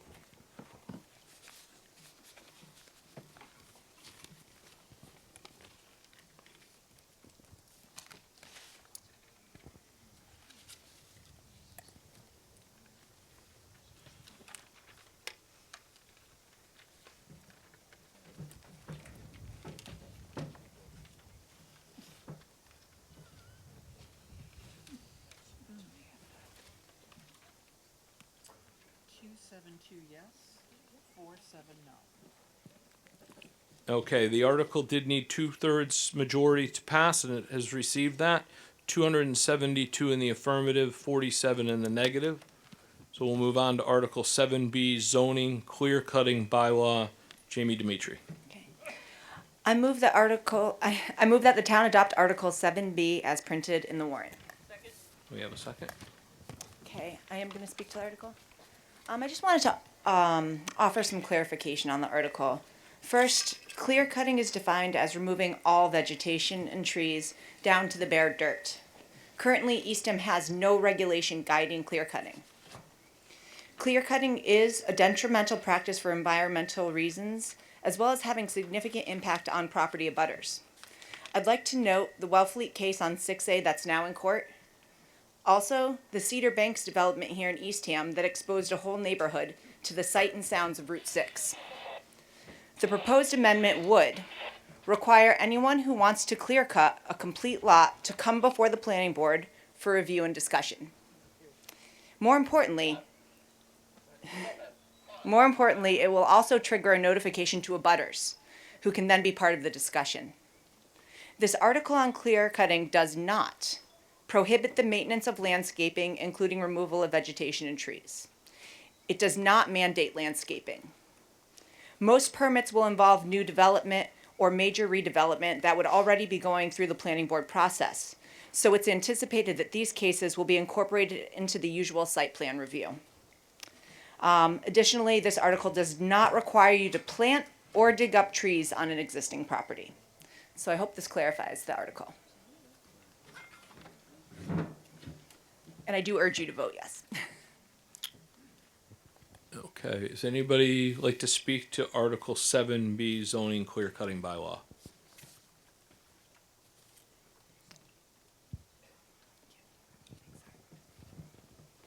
Hi, my name is Elizabeth Chen Schmidt. I'm at 205 Queen Anne Drive, which is the neighborhood right by the behind the high school. And with all the renovations, they have clear-cutted a bunch of the trees. And none of us in the neighborhood were notified about them doing that. And I'm just wondering how that process, came about, and whether or not they have to replant stuff and to restore the forests that were around the high school. Yes, the building inspector and the Seashore Park have both notified Break Construction that we will need to do some mitigation, and we apologize for that. That was not a planned clear cut. Okay, got it. So they will be restoring. Okay, great, thanks. Yes, sir. Charlie Sullivan, 125 Seawood Way. I think this clear-cutting bylaw makes a lot of sense, and I'm really glad it's being proposed. My question is, though, is the town, when the town owns a piece of property, are they subject to the same restrictions that residential homeowners are with this bylaw? I'm going to have Paul address the question so that he can offer some clarification. Thanks, Paul.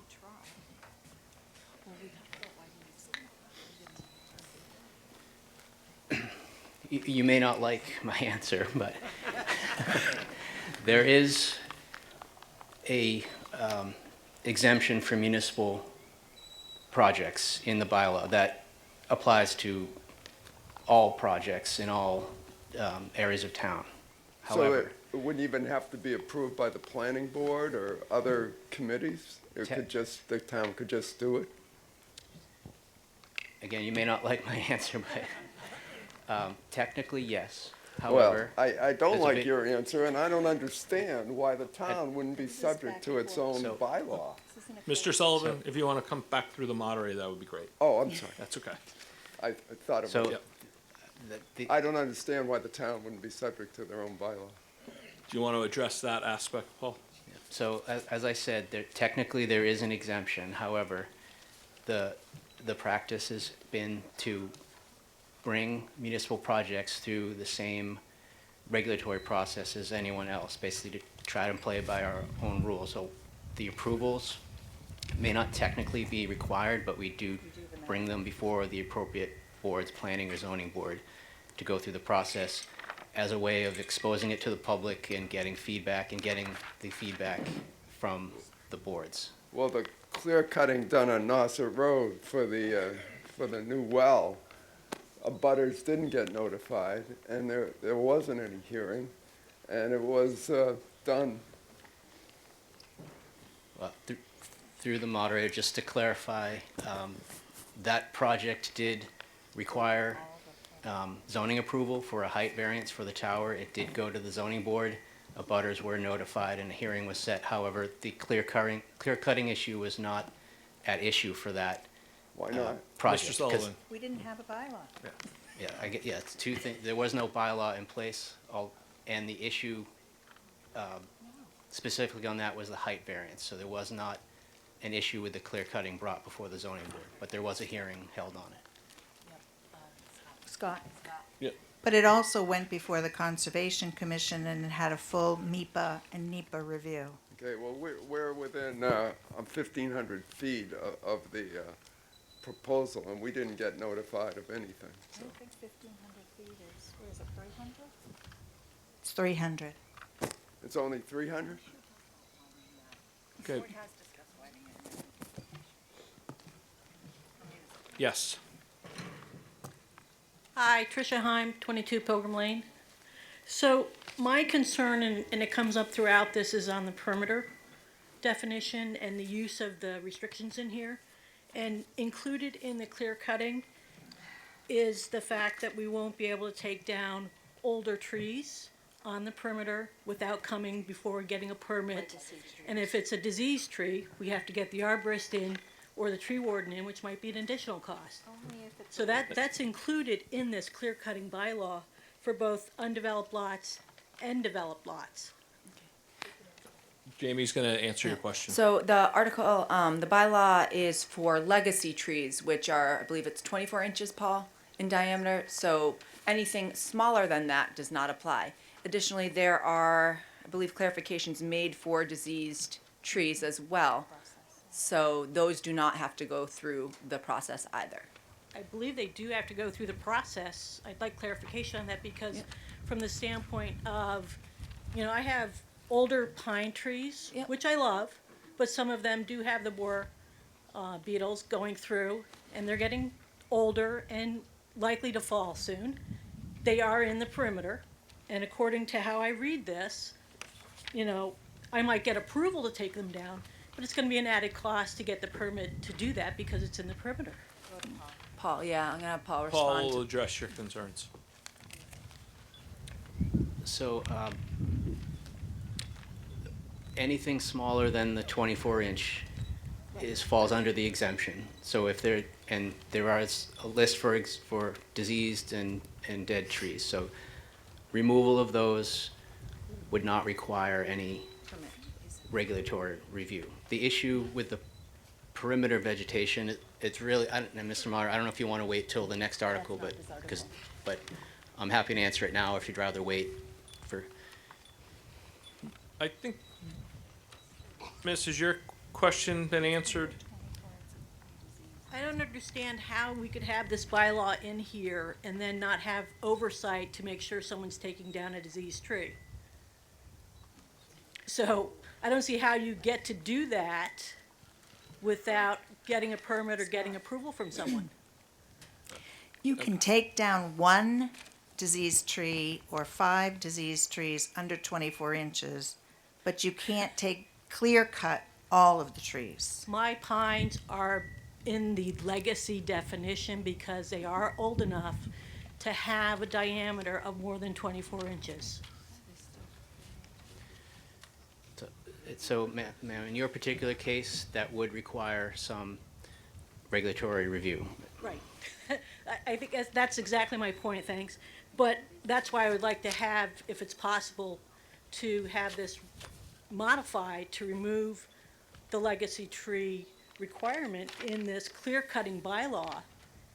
Because I think a number of us, as we allow our pines to age, will fall into this. And my concern is just it's already expensive to take down one of those. This is just going to add, the extra oversight is going to add added cost and Okay. impact to the, homeowner. All right, so you've come very close to wanting an amendment. And if you want an amendment, you need to write down that amendment and come up and see this young lady, the town clerk, and then we vote on that amendment Do I have to do that now, and will someone Right. help me write it? right now. Mr. Moderator, How do I get there?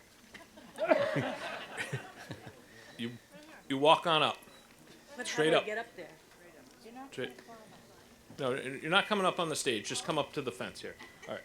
And Paul, So I wanted to, this may address the concern, but in an upcoming article, which is 7F, that's the article that addresses the regulatory okay. review process, which is an expedited review for these types of issues. So it does not require, it could be approved administratively by a staff member, the tree warden, which if at their discretion, it's not an issue that needs to come before the planning board. If and when it does need to go for the planning board, it's a expedited review where we really notify just the immediate property abutters. So I forgot that this was in here, so I wanted to make that Okay. clear. So we did try to address All right. that Hank, issue. Paul, Miss, did you hear that? Okay. So the yeah. If you're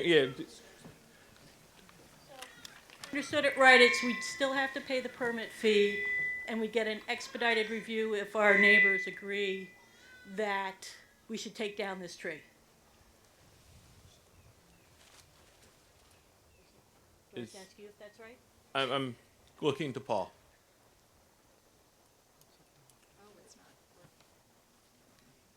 Oh, still not working. Hello? Okay. Okay. Through you, Mr. Moderator. Yep. Yes, the Article 7F was designed to try to have a expedited process. And it does not require that instead of the 300-foot radius, which is normally required, it would be notifying your immediate abutters that you share a lot line on. And it doesn't necessarily mean that if they agree or not, it just notifies them that clearing would be happening on their adjoining property line, and they'd be able to be aware of it and speak to it in support or against at a hearing if they wanted to. Does that take care of your concerns?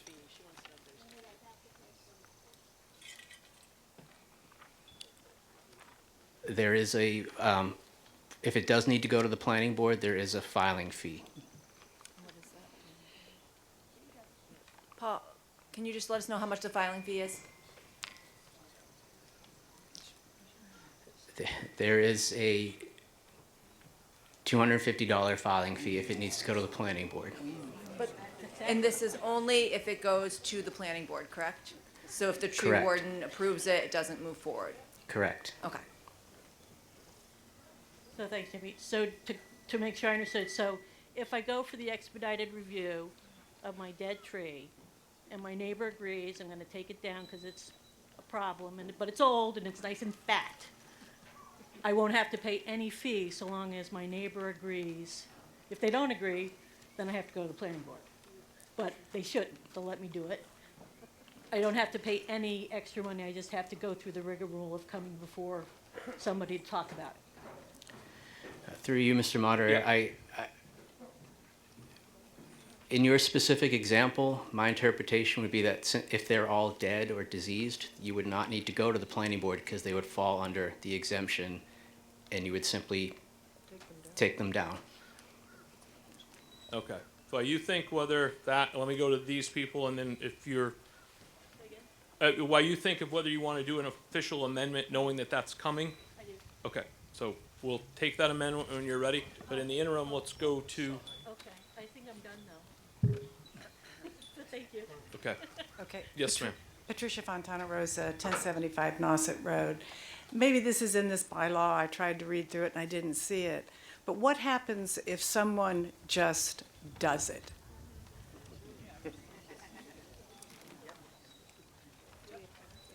Paul, do you want to address regulatory issues if they're violated?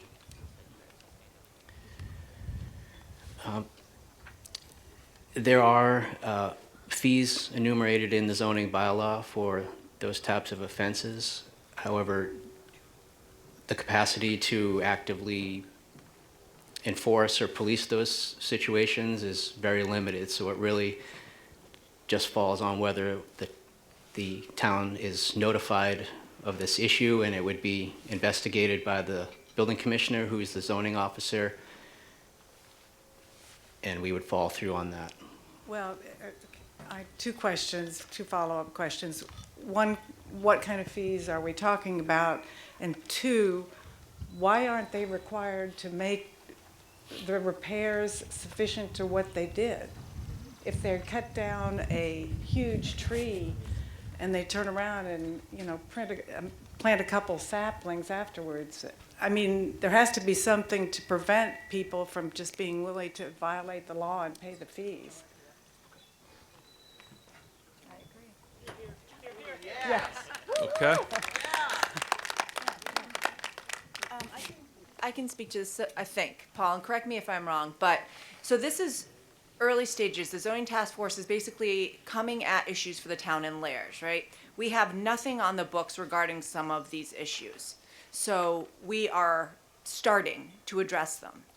I think, I agree with what you're saying, right? That I do think there should be something down the road to come to clarify that process next. But I think it's part of the evolution of how these bylaws come to place. Right now, there are repercussions, but as far as added clarification as we adopt these bylaws, I think that's also something the zoning task force would take on. Because I think we all acknowledge that every time we vote on something here, there's repercussions and ripples that we have to still address. Nothing operates in a bubble. And so I think this is one of those examples where it would now become, you know, if the town would like to see further clarification on repercussions, that then becomes something that gets added. But if you vote no now, we will still have nothing as far as any type of regulation to build off of regarding clear cutting. Okay, well, I do appreciate that, but I would really encourage the town to seriously look at significant impact if you do it, because we have seen in towns, not Eastham, but we have seen other towns where homeowners have just, you know, leveled lots, gone into protected areas, and then afterwards say, oh, I'm sorry, I didn't know that. Mr. Moderator. And the damage is done. So I think there has to be, you know, pain that accompanies it if you violate the bylaw. Thank you. Thank you. I'm going to go back to Jamie, then I'm going to go to Mary, and then to this gentleman, just so we keep moving along. No, I just say I was in agreement. You can move on. Okay. Mary, did you have something you wanted to state? Well, actually, I just want to endorse or echo what Jamie has just said. The task force looked at model bylaws from across the state, and quite frankly, there are communities that have done very extensive tree bylaw and tree maintenance issues. That is a larger policy issue for the town in terms of surveying and tree maintenance. And so we looked at the bylaw, and with the two examples of clear cutting, which were really causing tremendous impact on abutters as well as the environment, we felt that at a minimum, there needed to be a permit process, and really that forces an opportunity. So it's not a landscaper driving the environmental decisions, but really the homeowner and their neighbors. And some of these things are becoming quite contentious. And I think as a community, really encouraging opportunities where we can have these conversations and how what someone does on their property impacts their neighbors is something we really want to encourage. But I think you could go much further, and we saw model bylaws from across the state where trees over 12 inches in diameter had to be permitted before anything got taken down on public or private property. So there's very extensive regulations out there. We wanted to start a process to take what we thought was the most egregious kinds of issues, the broad-based clear cutting, the removal of legacy trees without discussion, and that is a starting point. That's not the end point for Eastham in terms of its tree canopy or vegetation, but it is a starting point. And as Jamie said, we have no regulations at this moment, so we felt that these were minimal guardrails that we could begin to have this discussion and really think through what, as a community, we want for a broader regulatory system. Thank you, Mary. Yes, sir. Scott Twitchell, 90 Orchard Drive. In the previous article, we defined clear cutting. Actions that remove the understory vegetation constitutes clear cutting, and the removal of shrubs constitutes clear cutting. In this article, we're under developed lots, we can't clear cut within 6-foot perimeter of the lot. A lot of the understory vegetation in this area is invasive, such as English ivy, poison ivy, bittersweet. They're all on our property lines. Are we gonna get in trouble now for trying to mitigate our own area? Great question. Thank you, Scott. Yep, Jamie's gonna. Do you want me to take it, Paul? Or yeah, so again, just to clarify, this is clear cutting. This is removal of everything. If you, No, not in the definitions that we just read. I'm sorry, Scott. The definitions that we just agreed upon were either trees or understory or bushes. Okay, Paul, do you want to clarify?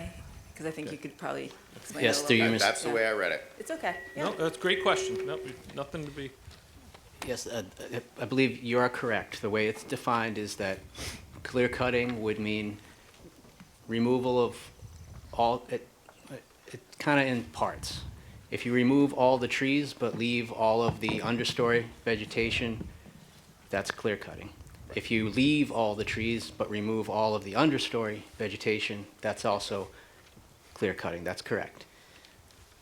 The case of invasive species would fall under the exemptions, however. To clarify, though, we would still need to get a permit to do such things. Going back to Paul. Not for the removal of invasive species or diseased trees and things of that sort. And how are we defining invasive species these days? Anyone from conservation want to address that? I guess that is not defined in the zoning bylaw. We would defer to the appropriate. All right, well, I guess we have a little bit of work to do. Well, Thank no, you. I think Joanna. Yeah, Joanna, do you want to respond with that? Thank you. Joanna Yeah, Buffington. thanks, Joanna Buffington, Cartway South. Not as the Finance Committee member, but on the Open Space Committee and Eastham Conservation Foundation. This is a start, by the way, as already has been stated. We have nothing for a lot of these. In terms of having a tree that's diseased or a real problem, What's happened in the past is if it's in Conservation Commission area, you can call and it's, after a storm, and they will really quickly say, yes, we know, you can take that down, and there's really not an issue if something is a hazard or is dead. And so I think what Paul's trying to say is if you have something like that happening, you're not going to have to pay a fee. You would call and say, I've got this tree that is about to fall on my house or it's dead, and the building inspector would come out and say, yes, you can take it. It would cost you nothing. Am I right? If it's in conservation area, they pretty much say the same thing. And if it's more than that, you'd go for an administrative quick review if it's a little more than that. So I want to make people sort of comfortable about the things that you really need to get rid of because they're dangerous or about to fall. You want to do that before they do that. Invasive. Invasive, it depends. It's not always better to take out an invasive species, and I see Bob Cook standing in line here. Poison ivy is not an invasive, by the way, but if it's in your pathway to your house and you're allergic, it's something you're going to be able to take care of on your own property, I can assure you.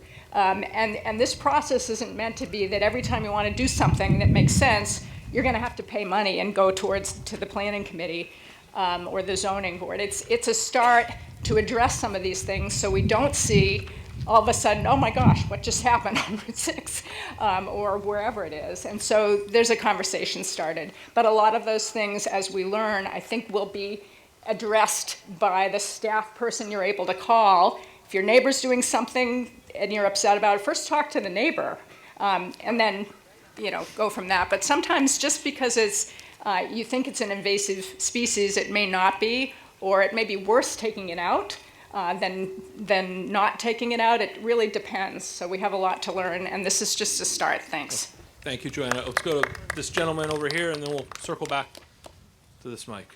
Yes, hi. Bob Cook, 390 Candlewood Drive. As a professional ecologist in the field of conservation ecology, the real term of interest is invasive alien species, and the alien part has to do with the idea that these are not species that are naturally occurring to the specific geographic area. And because of that, the normal ecological checks and balances that would prevent those species from taking over are not operating, and they tend to just take over large areas, generally after disturbance. So for example, poison ivy, as Joanna mentioned, is a native species. It's important to a lot of native species of wildlife. You may not like that it's growing in a particular area, but that doesn't necessarily make it invasive. But anyway, typically we're talking about non-native species, and lots of resources available to help you know what species are native or not native to Barnstable County, and don't necessarily trust what you see at a local seller of vegetation. They're not always accurate or correct in that, but that's certainly what invasive means. And yeah, oftentimes if you go in and try to do something, you create a disturbance that only perpetuates it. Great, thanks, Bob. Okay. Okay, again, thank you. First off, thanks for putting together this starting point. But I wanted to say something. There seemed to be a lot of concern about the perimeter of vegetation or the trees, the legacy trees. And if they were to fall, it's my understanding the perimeter is it 15-foot strip? No, I don't want to interrupt you, but we have a clarification on that. So Jamie the wants to make. article is clear cutting bylaw. Perimeter vegetation comes up, I think, in 7F. So I just am trying to keep the meeting on task so that if we can keep it with clear cutting bylaw, and then we will be doing perimeter vegetation later in the meeting. Okay, in terms of that, I wanted to make one comment. You talk about right before 6/11, revegetating in a manner sufficient to avoid erosion, and I would just ask that you would consider using native plants in the definition. I think that comes before the planning board. Paul, for 6/11, oh wait, this is provisions in bylaw. This is related to the definitions that you were just referring to. Paul, can you quickly Yeah, address Paul, that? can you step in? I think I'm a little lost in the article. The use of natives is not specified in the definition. However, if it comes to the planning board, that is something the planning board it does encourage. So, and they could put conditions on requiring that it be native vegetation. It So it's seems not like that addressed would in be a the- good idea. There's so much of it that's just going away. Through the moderator, please. Thank you. Thank you. Okay, thank you very much.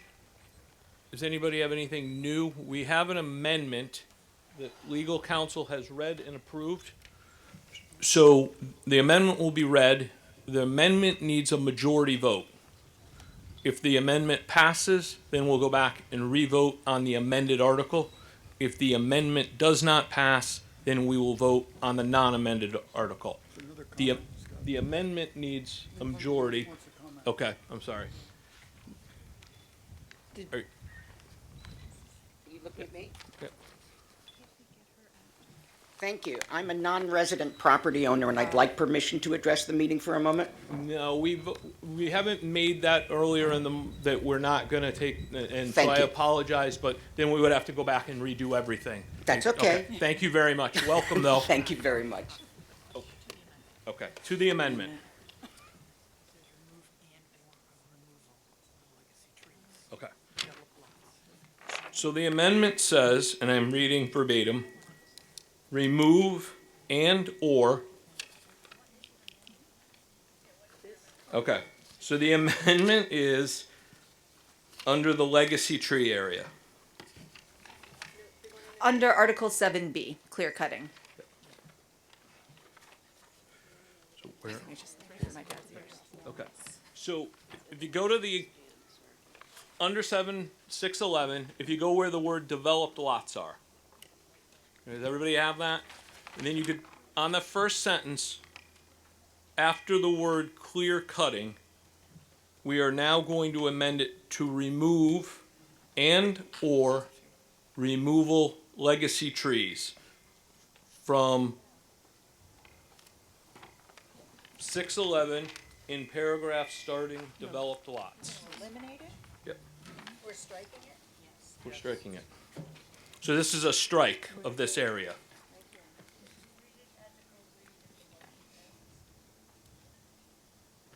Can you read it as it would read if that amendment were to pass? How would it Okay, read? so if the amendment would pass, that same paragraph starting with the words developed lots. Developed lots, no person shall undertake clear cutting, remove and/or removal of legacy trees. Yes, so take, okay. Developed lots, no person shall undertake clear cutting. And then we're removing as defined, the next part, and then it picks back up at as defined by this bylaw. So essentially, it removes legacy trees Correct. from the article. Correct. Which, again, just to remind everybody, is any tree that's over 24 inches in diameter, As defined. as defined, and not sick or threatening, because there are exemptions for that. So in theory, just to be clear, we're removing the words and then the / or removal of legacy trees. So we need a second. Excuse me, do we have a chance to comment on that amendment? We don't have No. a second yet. Is there a second to the, Yeah, we will, but, yeah, we don't. is there a second to the amendment? We have a second. Okay. Yeah, now you can Now comment. you can Sorry, we comment. didn't- I think you misunderstood. You just Yeah. had to.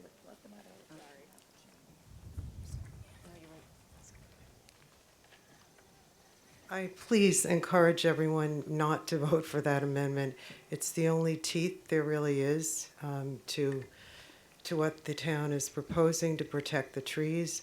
I've watched dozens and dozens of trees come down this year, owl nesting areas, and without some kind of review, then we're not going to have any protection. Okay. Thank you. Yes, sir. Mr. Moderator, John Shaw, 555 Schoolhouse Lane. So I just want to make a clarification through you. Yep. If we vote on this amendment, then this bylaw offers no protection for legacy trees. Correct. So somebody could Yep, what it does is it removes those 6 words. Right. And there's no other change to the article. And no protection for legacy trees in this case. Just removing the 6 words. Yep. Yeah. Thank you. Okay. Tricia Heim again. So I encourage you to, of course, to vote for the amendment, but to clarify, it's taking out the removal of legacy trees within just this clear-cutting thing on developed lots. Just in the paragraph you've Yeah, amended. so Yeah, there no, is we're- still protection for legacy trees in other sections, as well as in this one for undeveloped lots. Okay, but that's whether, no offense, but that's for everybody else to make that decision. You're not gonna, no. I'm trying to No, clarify. I'm saying, I just want to make sure that, people will have to make that decision on their own. People have to decide how they want to Right. vote. I Yeah, heard exactly. someone else encourage you to vote no, so I'm encouraging you to vote yes. A second point, though, is on the clarification. There is protection for legacy trees on undeveloped lots. My amendment was specific to developed lots where you already have your house built on a perimeter, where you want to retain the right to be able to not have to deal with removal of an older tree on the lot, Okay. on just the perimeter. Good. Thank you very much. Okay. All right. Francie Williamson, 165 Oak Leaf Road. Sorry to extend this conversation at all, but I just want to say that there are almost no undeveloped lots left in the town. All right, thank you. Again, we're gonna kind of keep it to the amendment. So, seeing nobody else at the mic, we have a motion, amended motion, and we have a second. So we're gonna vote on the amendment to the article. And we need the green light on, 30 seconds to vote. 1 for approval of the amendment, 2 for not approval of the amendment.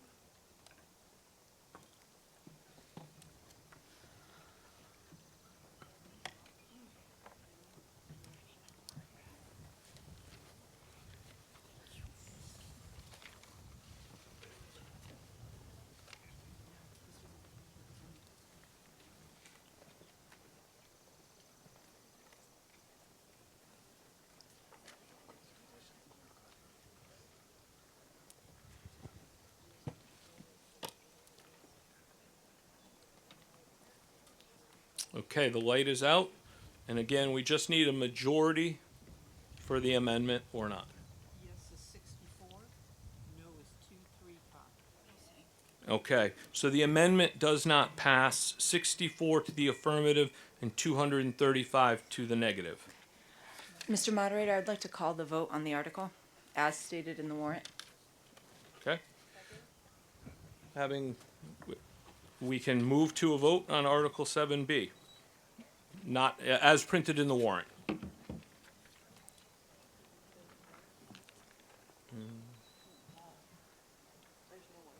As soon as the light is on, we'll have 30 seconds to vote. And the light is on, and we have 30 seconds to vote, and this is a 2/3 majority.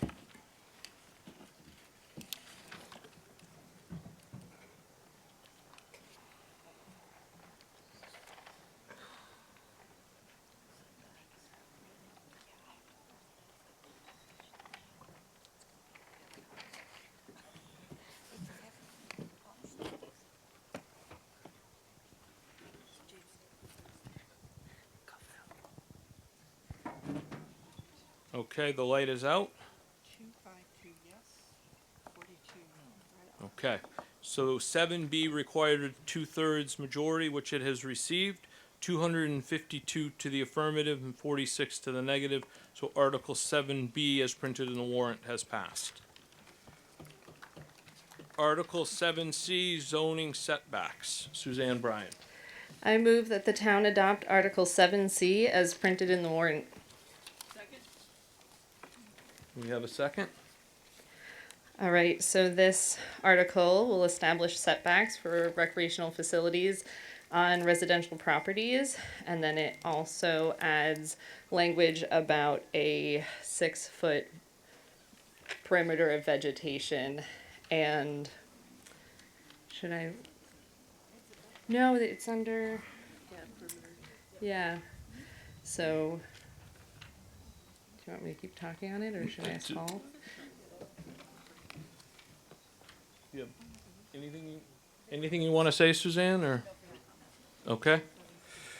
On Article 7C, is there anyone in the audience who would like to speak to 7C?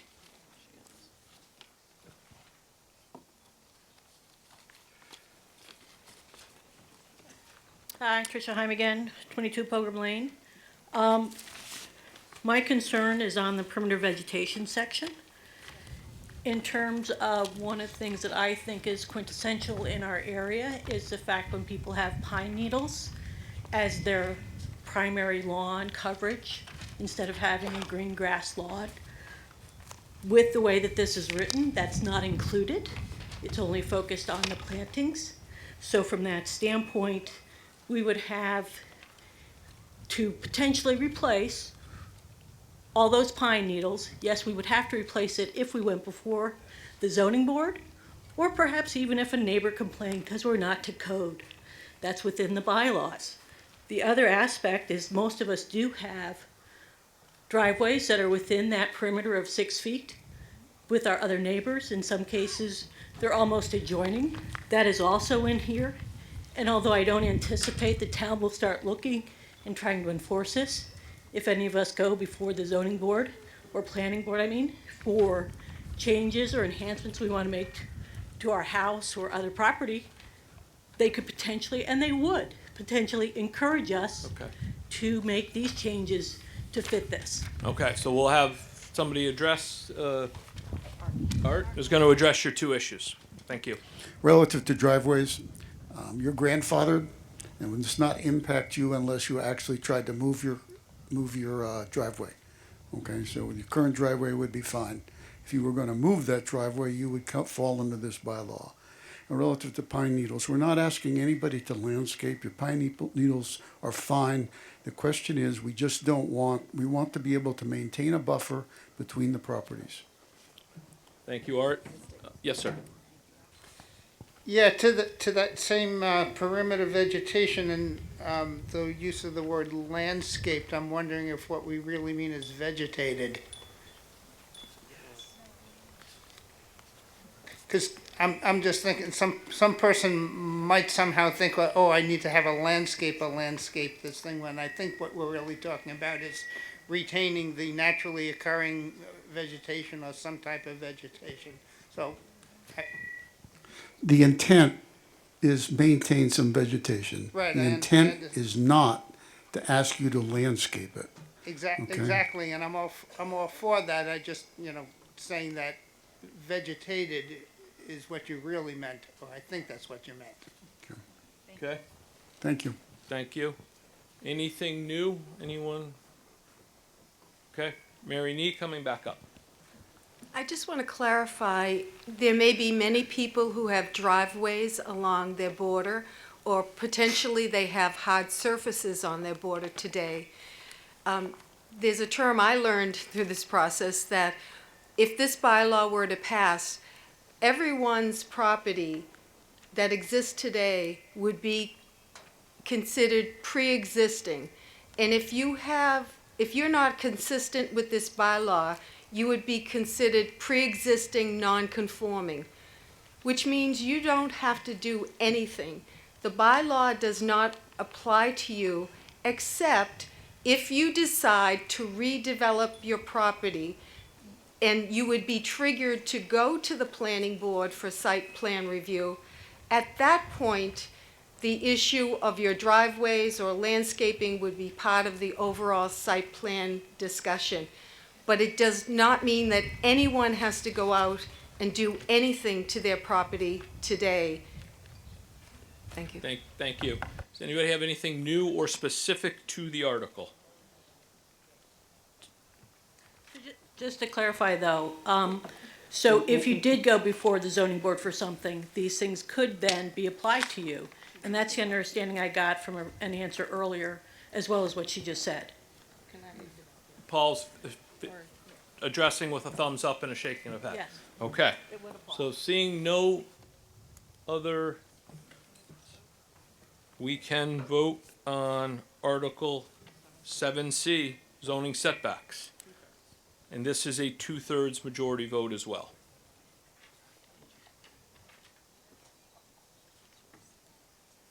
So the light is on. You have 30 seconds to vote.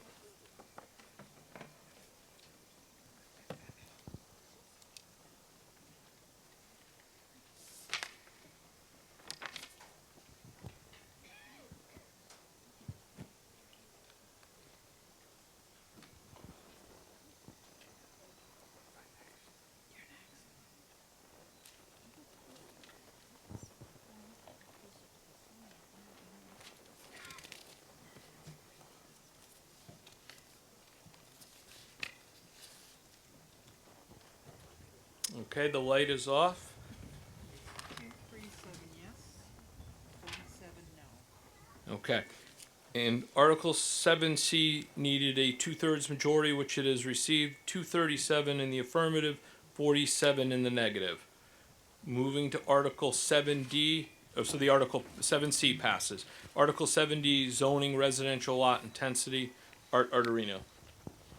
I move that the town adopt Article 7D as printed in the warrant. We have a second, okay? There's been a lot of concern in town about people stuffing big houses on small lots. The zoning task force took this under their purview to try and come up with a compromise position which, number one, allowed people with smaller lots to expand, but at the same time restricted the size of property or the square footage of property that could be put on a lot. So the guideline basically tells you this is a size of lot that for this size lot, this is what you can build. Now, I just let people know if they're planning to do anything like this, you cannot depend upon the square footage on your assessor's records. You need to get in touch with the planning department and they can help you calculate the square footage. But the square footage on the assessor's department is not the same as that you would use for this bylaw. Thank you, Art. Anybody like to speak to 7D?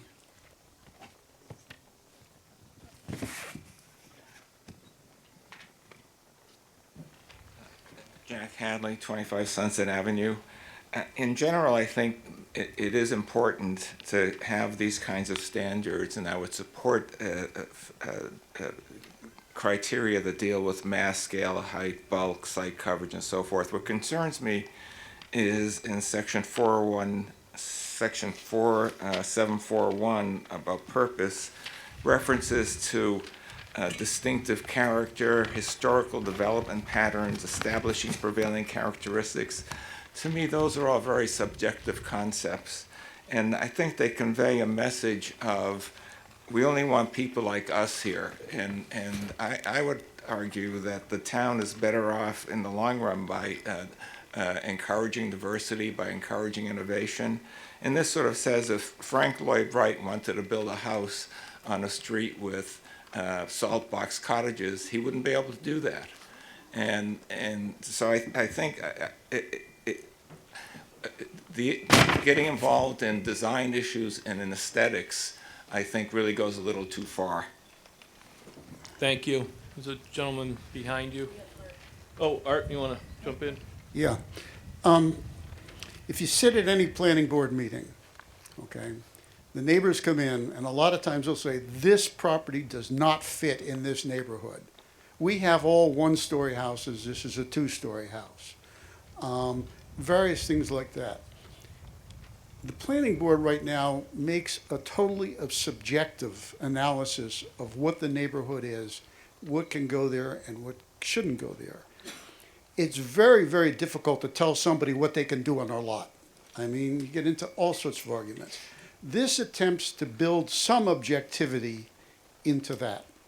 I agree that if somebody wanted to build a Frank Lloyd Wright house next to a bunch of Cape Cod cottages, there's probably going to be an issue. But this tries to give the planning board some criteria to look at what is the neighborhood, and it looks at it over certain different circumference of properties to say, does this really fit in the neighborhood? And we're not trying to discourage innovative and beautiful designs. What we're trying to do is address the issue that lots of people have that says, this house doesn't work in my neighborhood. I understand that, and I'm not opposed, I understand the boards need to exercise judgment, and I respect the judgments that the boards make, but I'm just concerned about the specific language about the character and so forth, that you don't really need that to exercise judgment, in my opinion. So, Well, I think if you listen to the arguments that come across to the planning board, you do need those kind of things. Because there's all sorts of reasons why this house doesn't fit in the neighborhood. So this tries to give them a little bit more of an objective way to look at the design.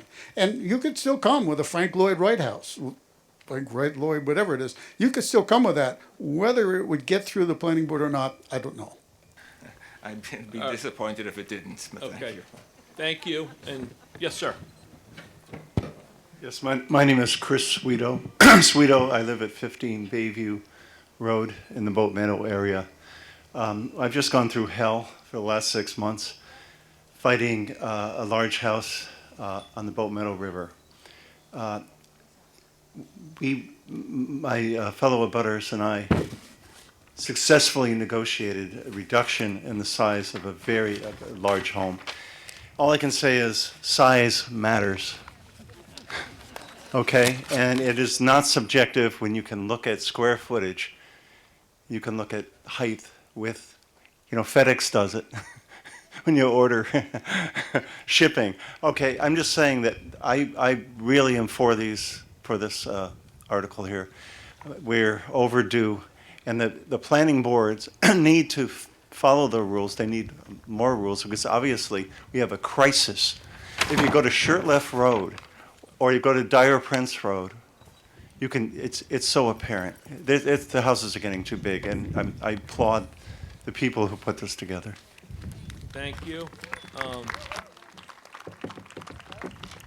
Anybody else to 7D? If not, we'll put the hand up. All right.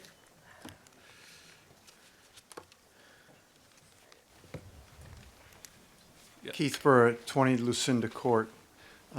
What does GFA stand for? Paul's coming up. It stands for gross floor area. And the gentleman said they weren't going to use the assessor's measurements as the calculation for a finished product. Why not? Do you want to address that, Paul? When you go to the zoning board or the planning board, the application process requires that you provide accurate measurements for gross floor area. So you're coming to the board with building plans that are done by a professional. The assessing data is not meant to do that. It's used for assessing purposes, so it's not as accurate as if you were to have a plan done by an architect that shows exact measurements. Part of what we're proposing in these articles is that we try to reduce the subjectivity of these decisions. And one way to do that is to try to use data to get a sample of what the rest of the neighborhood looks like. The best available data for the majority of the areas is going to be the assessing information, but it's apples and oranges.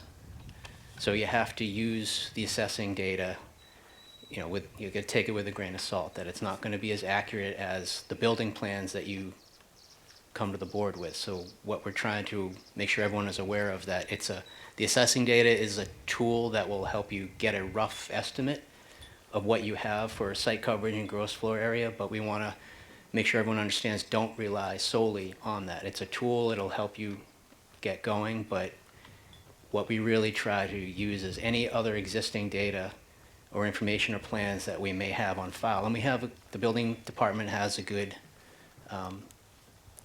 amount of that type of information on file, so it's really just a caution about how to go forward estimating your development potential in the future. Thank you, Paul. Okay. Any other? But you're also through the comparing- moderator, please.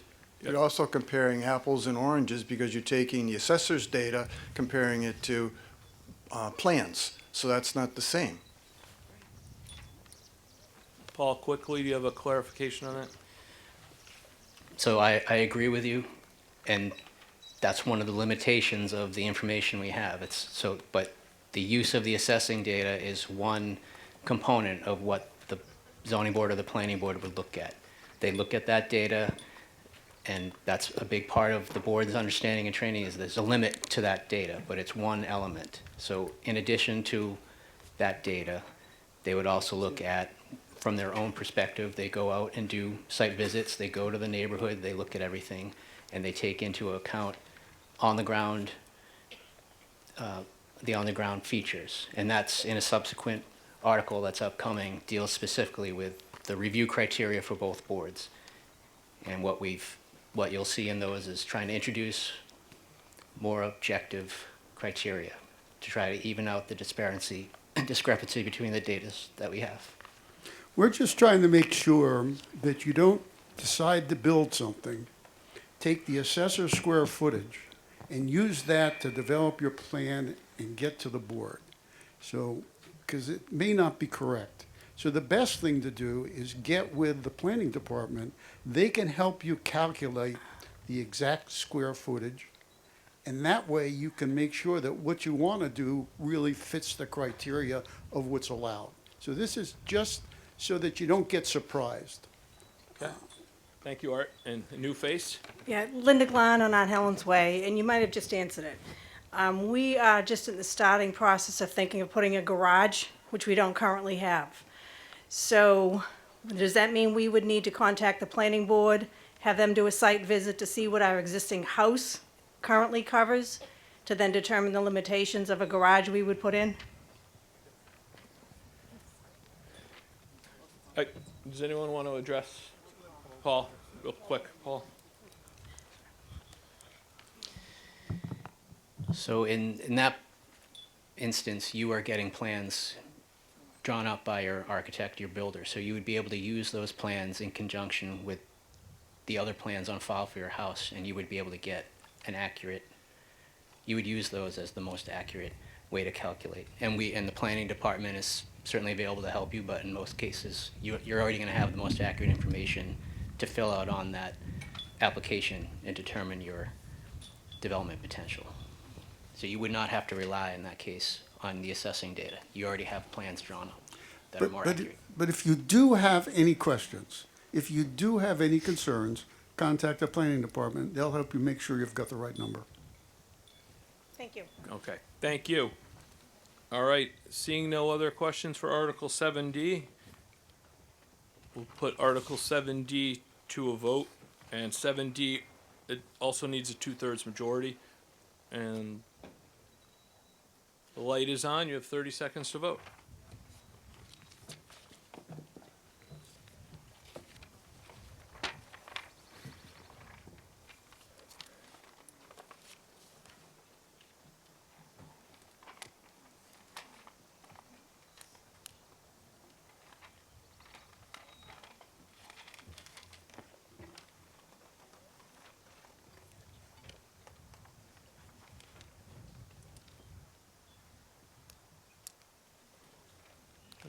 Okay. You got numbers? It's okay. 249 yes, 29 no. Okay. Article 7D has passed, 249 in the affirmative, 29 in the negative, so it reaches the 2/3 threshold. Article 7E is an Edward, zoning inclusionary bylaw. And Amy Ekman. I move that the town adopt Article 7E as printed in the warrant. Second. We have a second, okay? So this is an easy one. There was a clerical error made. Somebody's math apparently was a little off. So it should read 19% change as opposed to 24% in the development table in the inclusionary zoning bylaw.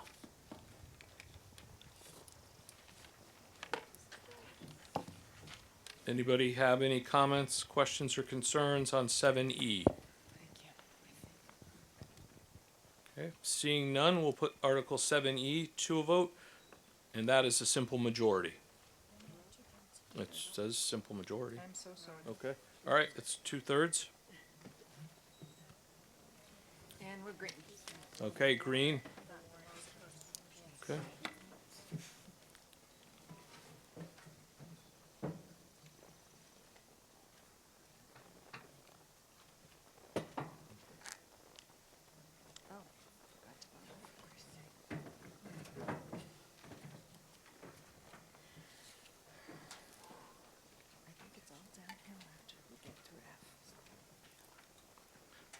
Okay, the light is off. Okay, so the article passes 269 in the affirmative, 9 in the negative. And we'll move to Article 7F, zoning perimeter vegetation. Jamie. I move that the town adopt Article 7F as printed in the warrant. Do we have a second? And I'd like to speak to the article, please. Yes. Great. Thank you. So similar to Article 7B, this amendment is intended to encourage natural borders. This is a current prevailing characteristic of Eastham. It's designed to give abutters an opportunity to raise any issues and be involved in discussion. It would prohibit hard surfaces, driveways, patios from coming completely up to an adjoining lot line for future projects. This article does not mandate landscaping. It does not prohibit fences. It does not require you to move your existing driveways. It does not require you to plant or dig up trees on an existing property. I hope that helps, and I do support the article. Okay, would anyone in the audience like to speak to 7F, zoning perimeter vegetation? Oh, you okay? Okay. Hi, Tricia Heim. I have a question. I thought that this article was what Paul was referring to when he was talking about if you had your butters agreement to cut down a tree, a legacy tree on the perimeter. But is that included in the wording of vegetation? Because everywhere else it's been called out specifically. Go ahead, Paul. Through you, Mr. Moderator, this article deals with the regulatory process for dealing with the perimeter vegetation that was approved in the previous article. All of the comments that Jamie made were valid. They really refer back to the previous article. It's already been amended. This is just the regulatory. We've approved the perimeter vegetation. This is the regulatory piece that makes it work. My question is, why isn't the legacy tree clause included in this to make it work, including that? Paul, do you want to respond to the question?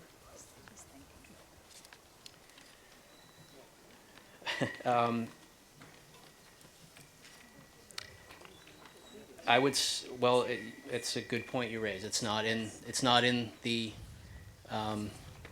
in this I think because article. I would refer to town council whether it would be included under the clear cutting or not.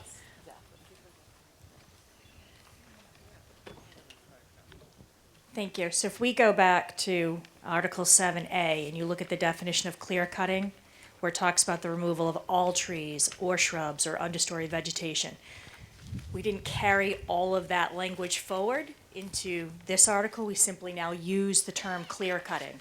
So if you're clear cutting all trees, that's going to include your legacy trees in that perimeter. Thank you very much.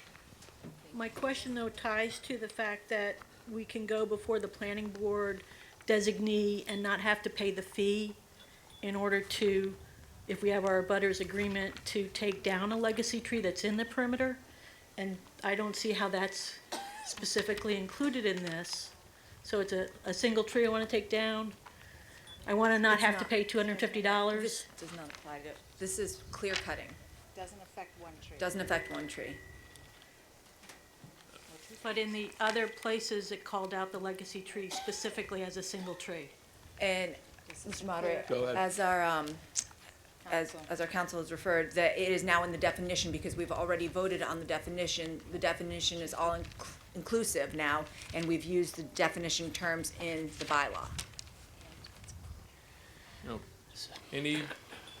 Paul, anything further? I get just to try to clarify for your specific situation. If you have one legacy tree in your perimeter and you'd like to remove it, and it's not diseased or dead or fall under any of the exemptions, the process would be that you would come to the planning department. It would be handled first administratively without any need to go to the board or file any fees. If the staff, administration staff is not comfortable or able to make that determination, they feel there's extenuating circumstances, they would refer it to the planning board, and only then would it trigger that regulatory process. We notify, either way, we would notify the immediate abutters so that they would be aware and have an opportunity to weigh in on that situation. Thank you for your clarification, Paul. I'd like to move the question. Yep, seeing no further comments or people standing at the mic, we can move Article 7F, zoning perimeter vegetation. And this is a 2/3 majority article. And the light is on. Please, 30 seconds to vote.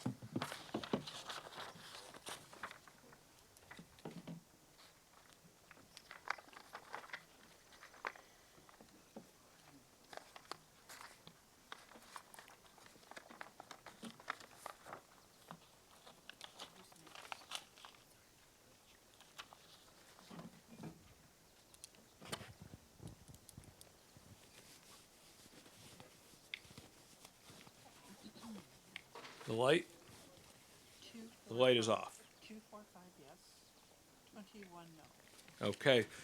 Article passes 245 in the affirmative, 21 in the negative. And we're moving to Article 7H. Oh, sorry, 7G. Yep, my apologies. 7Z, zoning site plan review standards. Art. I move that the town adopt Article 7G as printed in the warrant. Do we have a second? Yep. As I said before, the planning board struggles with every application as to how the property fits in with the neighborhood, how big it is, whether it's acceptable or et cetera. And right now, that's a totally subjective analysis. This attempts to make it more objective when they do their review. Thank you. Anybody who wants to speak to this Article 7G? Seeing none, we will move 7G to a vote. And 7G is also a 2/3 majority. Well, when the light is on, you'll have 30 seconds to vote. And the light is on.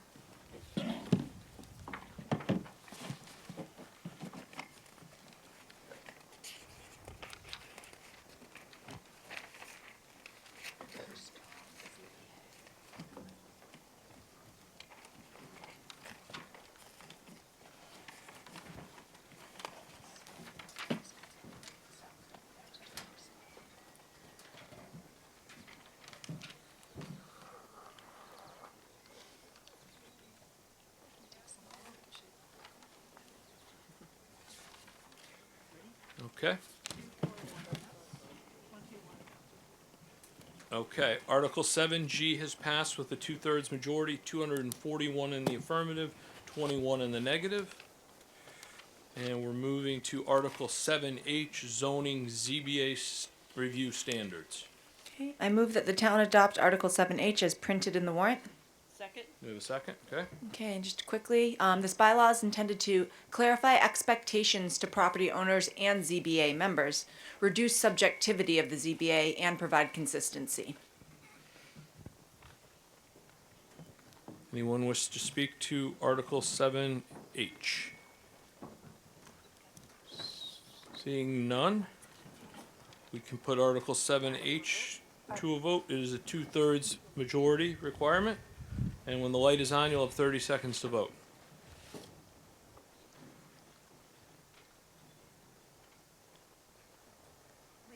The light is on.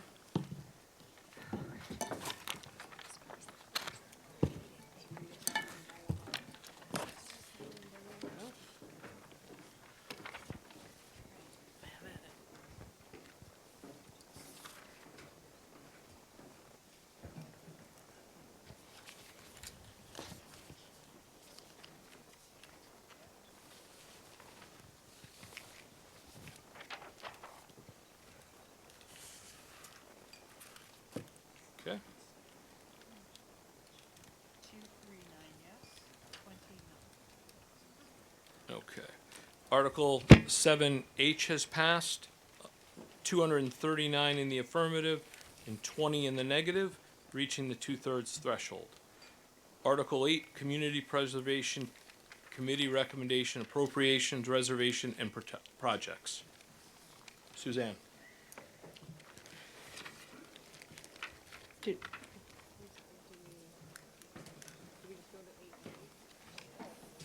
Oh, okay. I move that the town adopt Article 8A as printed in the warrant with the correction that the source of funding is FY '24 estimated revenues. Second. And this is the amount. All right, stay right there. Okay, we have a second? Okay. Yes, I heard a second. Okay.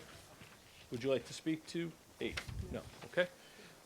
Anyone have any questions in the audience on, I see a hand up. I just want to make a comment. The open space and the affordable housing amounts seem really low. How does this work out? I'm not sure I understand. It's a great question. Jackie will tell you why. So basically, the town has adopted a state law, right? And they've chosen the formula. So this sets aside the formula.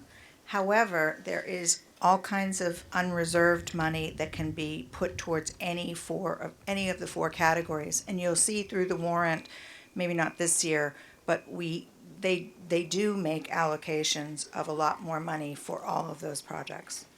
It just depends. They get to choose each year what to spend the undesignated balance on. So this ensures that certain money is set aside for those categories. Then they have an undesignated fund that the CPA committee can vote towards any of the 4 categories if they have projects that they want to approve. Okay, thank you. Thank you. Great question. Anybody else for 8? Okay, we're going to vote on Article 8. Just says 8, Article 8. It's Article And 8A? No, it is just 8A. Oh, okay, just Article 8A, okay. So Art A, Appropriations, Reservations of Community Preservation Act FY '23, Estimated Annual Revenues. Okay, so straight 8A. FY '24. And the light is on, you'll have 30 seconds to vote.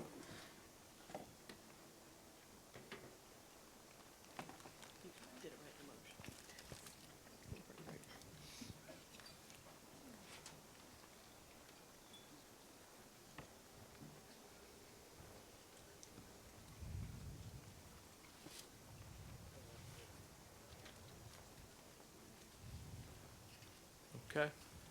2, 5, 1, yes. 7, no. So Article 8A passes, 251 in the affirmative and 7 in the negative. And Town Council has advised that we can combine Article 8B, 8C, 8D, 8E, 8F, 8G, and 8H together as one article. And I'll one-up you on that. I did the math for you all, and I double-checked it. So the total of all of them is $1,232,500. So that's why we can do it together, because we're clarifying the number that you're voting on in the totality. And do I need to make a motion to do that? Okay. Can I make some? Okay. All right. So who wants to make the motion? I move we combine Articles 8B through 8H. Okay. And then As printed in the warrant? getting a couple of words in here. Are we gonna combine them and then move them? Nope, that's fine. Can you just add and authorize the select board to acquire the necessary restrictions on properties? Okay, so I move that we combine Article 8B through 8H and to authorize the select board to acquire the restrictions on said properties. Second. We have a second. Would you like to speak to the combined? No, but it was a question about one of them, and I didn't know if we'd have an opportunity. Yeah, right, yeah, Okay. absolutely. On the town hall renovations, I was just wondering what the concern was of the preservation committee voter who voted no. Joanna Buffington. Yes, thank you. It absolutely needs to be done. I have no reservations about that at all. My only concern in my first year on the CPA committee is that the town, unlike other applicants for historic preservation funds, didn't identify any other source of funds, another budget item or another source which we usually require of applicants, and they did not. That was my only objection. Thanks. Thank you. Great question. Seeing no one else, with the changes that have been made and the motion that has been made and seconded, we will put the combination of 8B through 8H to a vote. When the light goes on, you'll have 30 seconds to vote. The light is on.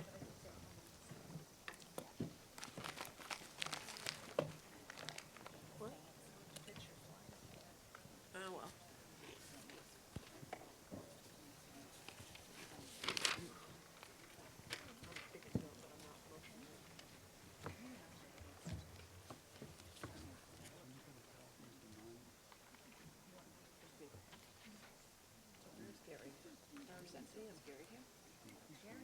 Is he here?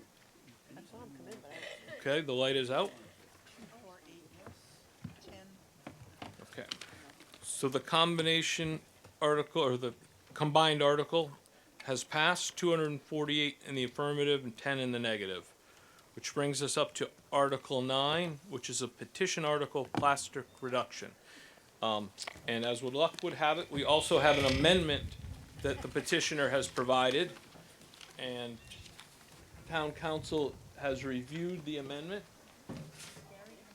And town council finds that the amendment was within the scope of the article. So, the petitioner, I'm assuming, is coming to a mic. I see the petitioner.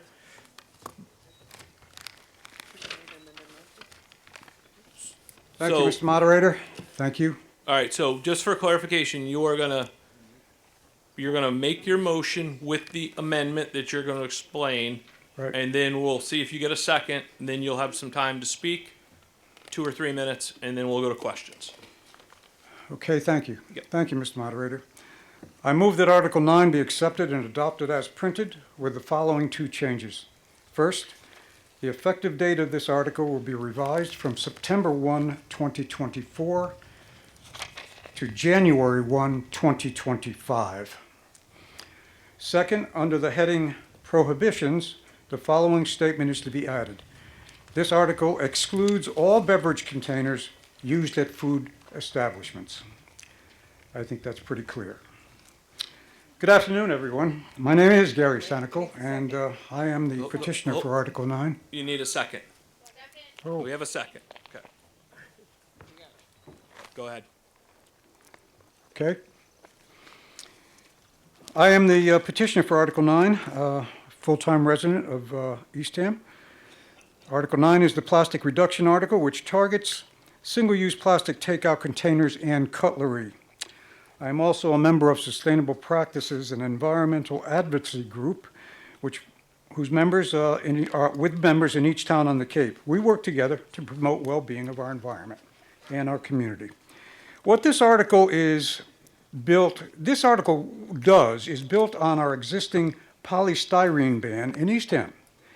As you may all remember, we passed our polystyrene ban in 2020 to prohibit food establishments in our town from selling or distributing polystyrene, plastic straws, polystyrene disposable food containers, and cutlery. Polystyrene is plastic number 6. It is important to add that Eastham already has a bylaw in effect eliminating use of commercially compostable plastics in food establishments. These restrictions have been in effect since November 2021. Article 9, what I am presenting today, covers all plastics numbered 1 through 7, furthering the intention of the 2020 bylaw to reduce single-use plastic use in Eastham.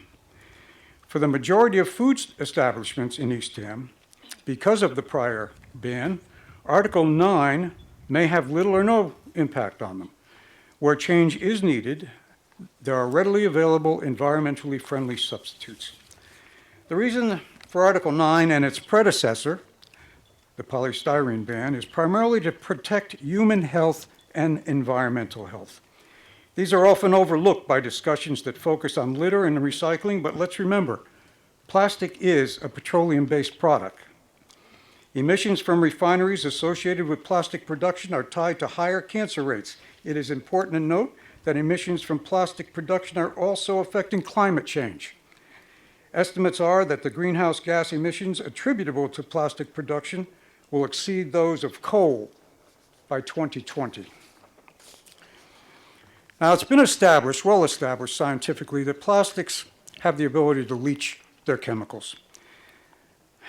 The worry is that at consumption in the form of a takeout container, as plastic warms or comes in contact with heat, such as hot food, chemicals in plastic can be released into the food item.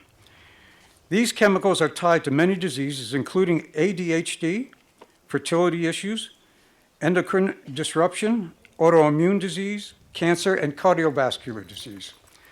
This means that there could be adverse health effects or adverse health consequences from eating out of a plastic takeout container. Disposal results in landfilling, incineration, or recycling, and an estimated 90% re-entering the environment from landfilling or incineration. Less than 10% of plastic is recycled. You've heard that figure a lot.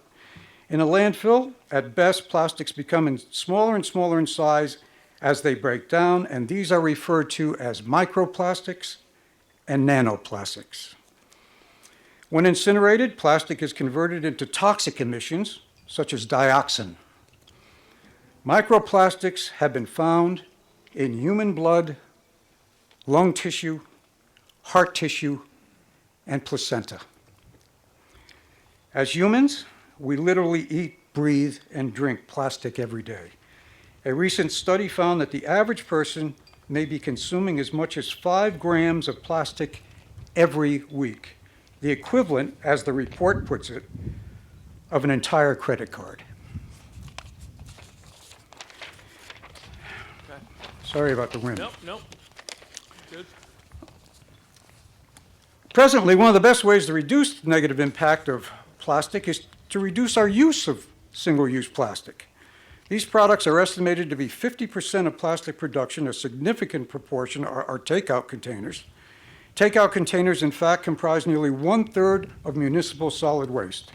Everything we do to prevent single-use plastic production has the potential to improve human and environmental health. Voting for Article 9 today builds the environmental focus of Eastham. It supports the need to act and the urgency to act now. This article was recently adopted by Yarmouth and Harwich town meetings. I ask you, please, to vote yes on Article 9. Thank you. Thank you very much to the petitioner. And I'm going to start with the select board and Amy Ekman. As you could see from the warrant, the select board voted 0 to 5 in support of this article. Reluctantly, we cannot support this ban on plastics in its current form for 2 major reasons. One, the petitioner has made no effort to engage Eastham's business community, and in its current form, the bylaw may be too comprehensive by eliminating biodegradable and compostable plastics. However, we would be very supportive of any future effort to reduce plastics in an inclusive manner to educate our residents and engage our business community. Thank you. Anybody else on the board? Town administrator? I'm sorry. We also have a concern as our plastics bylaw, which passed last year or the year before? 2020, would be jeopardized potentially by the passage of this new bylaw. So the 2 of them together would be on our books. It's very confusing, and if there was a conflict, it would be legal issue as to how we would resolve that conflict. So our preference would be to, if we want to do a more restrictive add plastics, we add the new category of plastics to our existing plastic bylaw, and that could be done next year's town meeting. Okay, before we go to the audience, anybody from the Finance Committee want to speak to this? Quickly? No? Okay. Gentleman at the mic. Nate Nickerson, Eastham. 60 Briggsfield Road. It was a very scary scenario that this gentleman just painted for us, and it's rightly so. Plastics are a problem, there's no question about that, and we need to do everything we can to reduce our plastic intake. I don't think that banning plastic spoons and forks, which only about 4 of the restaurants in town and ice cream shops use, is going to really make any difference in this environment.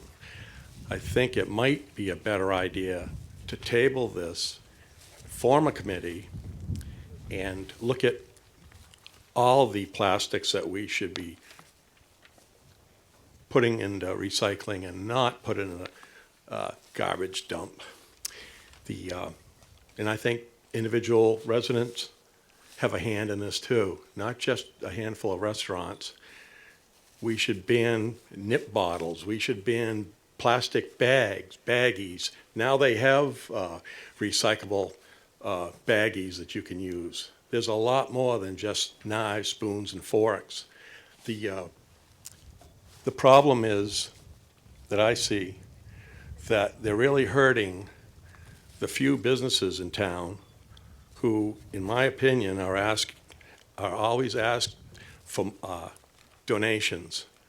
If you want a donation for your activity, it has to go to, first place they go is to a restaurant, which is fine. I like doing that, I do that. But you have to understand that what this thing will do is, this petition will hurt a very, very small group of people who are trying to make a buck in 3 months, when it really should include everybody. You can walk down the road 100 feet and you can pick up 100 nip bottles. That's going into the ground for sure.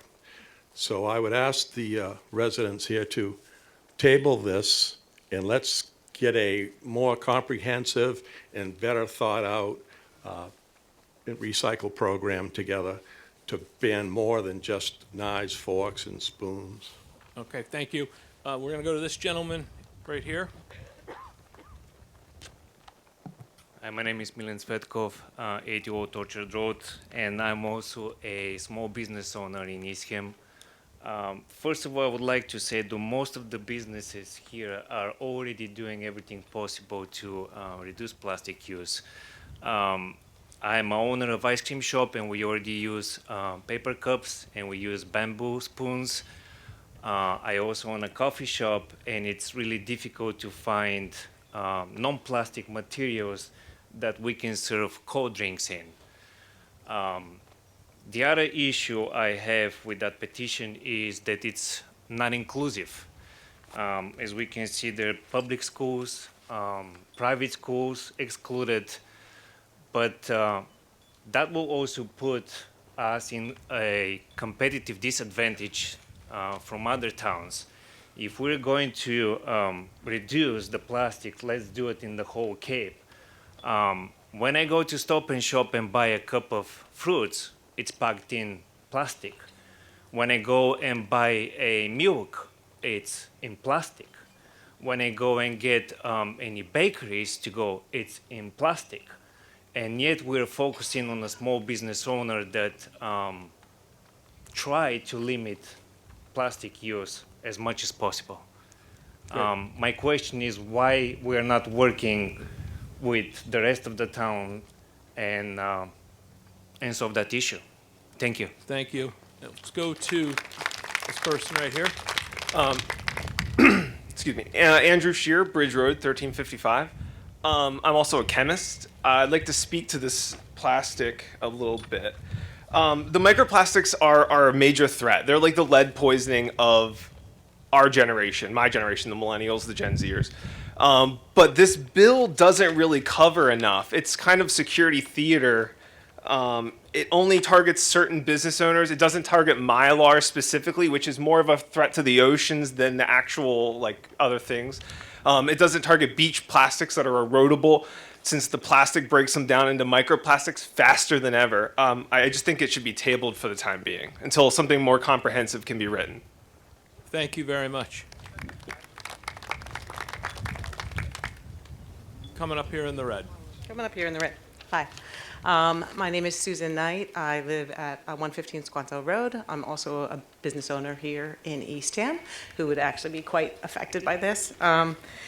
So before I go on with the 4 specific problems I have with this proposition, I want us to really be clear about what this will actually look like here in Eastham. I brought props.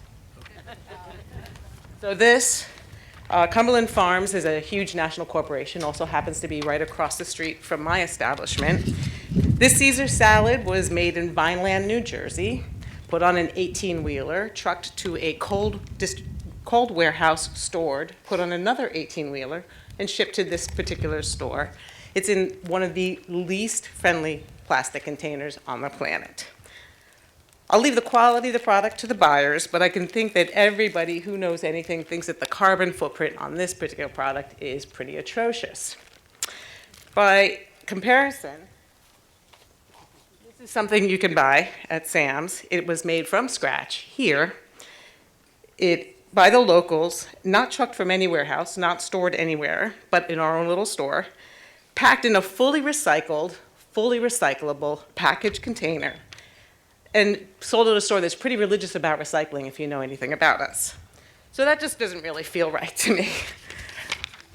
At Sam's, we are fully on board with eliminating waste and doing what's right for our planet. Like Malin just talked about, we are continuously taking steps to eliminate plastic from our operation without legislation making us do it. For example, previously, reams and reams of plastic wrap were being used every night to cover the food in our store. Plastic goes straight to the landfills, is not acceptable to us, so we invested in reusable lids and completely eliminated that from our operation. No law, we just thought it was right. We saw employees grabbing drinks in plastic bottles often several times a day out of our coolers. So we invested in reusable cups, gave our staff unlimited access to water, iced coffee, and iced tea. No more plastic bottles. We supported the ban on plastic water bottles, even though we knew it would cost us in profit. And we encourage people to come to our store and refill their water bottles. Not because it makes us any money, but because we think it's the right thing to do. I have many more examples, but I only have 3 minutes, so I'm going to move on. The point I'm making is that we agree. We should do all that we can to protect our world and this beautiful place where we live. But there are 4 problems with this particular proposition.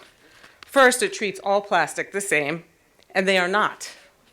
At Sam's, we use rPET containers, which means they're the most environmentally friendly, made from recycled materials and fully recyclable. And I agree, but it only works when it actually gets recycled. The same is true for the aluminum bottles that we love. If they don't get recycled, they're just as bad. So it's up to us to do that. We believe that the next generation of plastics is compostable, made from things like corn and potato.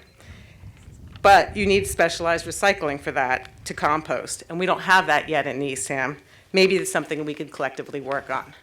You're over the 3, and there's a bunch of other people. So can you give us 2, 3, and 4 pretty quickly without the... 2, this thought that we can do, by the way, the gentleman who started had more than 3, but could make, that we could make cooperative buying agreements to cut that cost down is the non-starter. It's not going to happen. It's impossible. The third is that that there are appropriate alternative products available is also untrue. I reached out to both our suppliers this week when I had all of 4 days to prepare for this.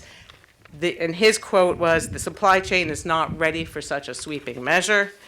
And the fourth one was, nobody asked him and nobody asked us either. We would love to be part of the discussion to make this happen and ask us to come to the table. So I'm asking you to vote no until the key stakers have a seat at the table or are included in finding a responsible and earth-friendly solution. Thank you. This gentleman. Thank you. William Tracy, 425 Schoolhouse Road, Eastham. I'm in agreement with the Select Board's comments that this needs more work. And along those lines, I'd like to raise one issue that jumps out at me, and that is in the definition of prepared food. Because I think it can be read in two different ways that are quite contradictory. Depending on where you put the emphasis in the sentence, is it food prepared in the food establishment's premises, regardless of where it's going to be consumed? Is it food prepared for consumption on the food establishment's premises and not for takeout for consumption in another place? So on the theory that this is going to get more work, I think that some attention should be paid to that definition to work out that ambiguity. Thank you. Hi, Sarah Burrell, 150 Fort Hill Road. I love that this has made us talk about this, because kicking the can down the road is kind of done. 20 years ago, 30 years ago, this all started 50 years ago when plastics were invented, and it was amazing, and everybody invested and made a whole lot of money. But right now, it's killing us. I do want to see this move forward in Eastham. I want to see Eastham support this, and if this isn't enough or it doesn't address everything that needs to be addressed, then we need to do it. I don't want to see it go back up to 2024, right? Have this, let's do this now. Hey, Jamie, you got your hand up? Oh, no, when you're done.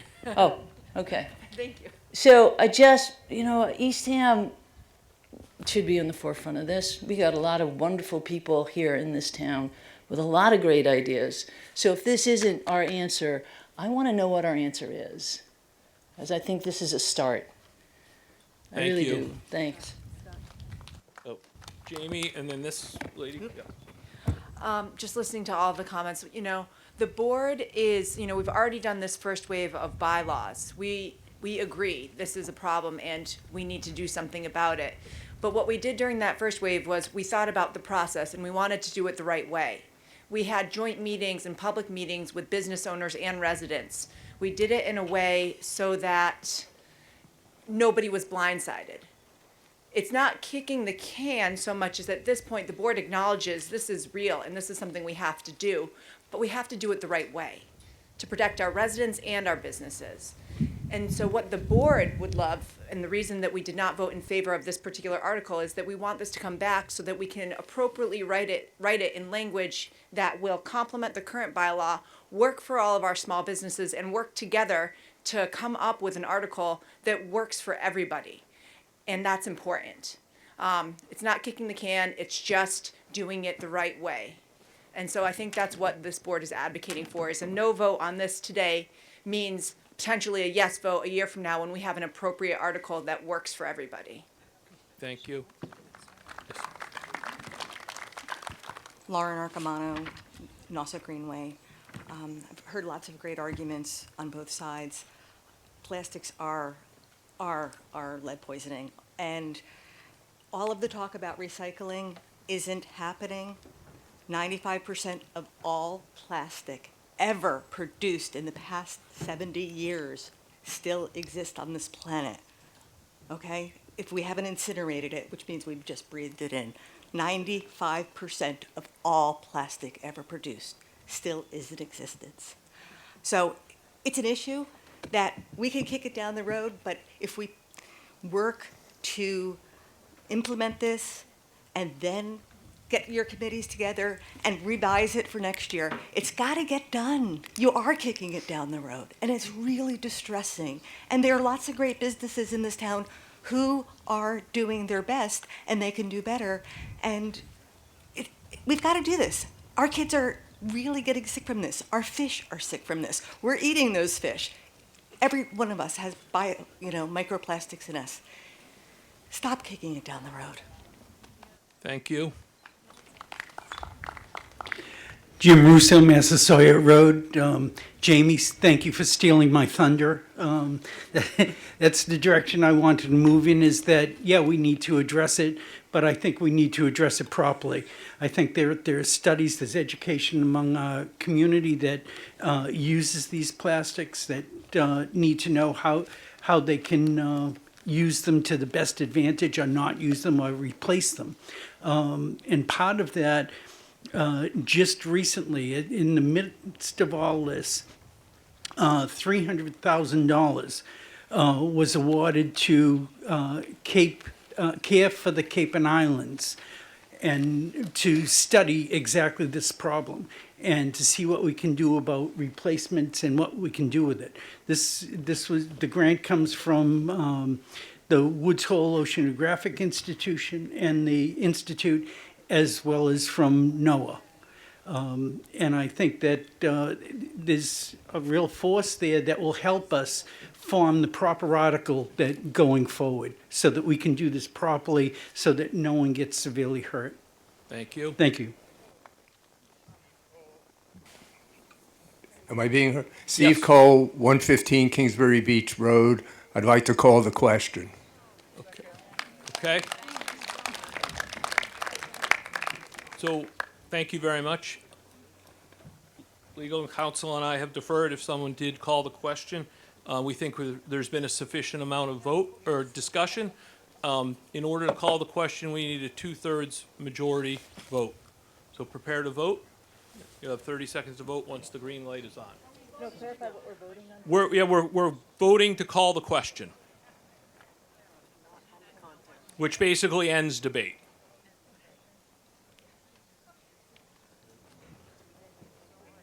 We're green. We're green, so you have 30 seconds to vote to call the question.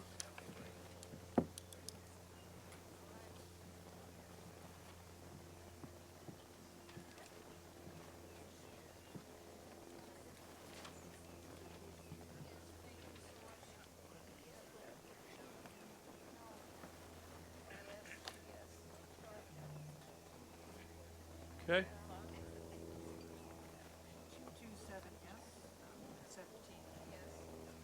Okay, so just to review, to call the question, which was to end debate, we needed a 2/3 majority. We have 227 in the affirmative, 17 in the negative, so the question has been called, which ends debate.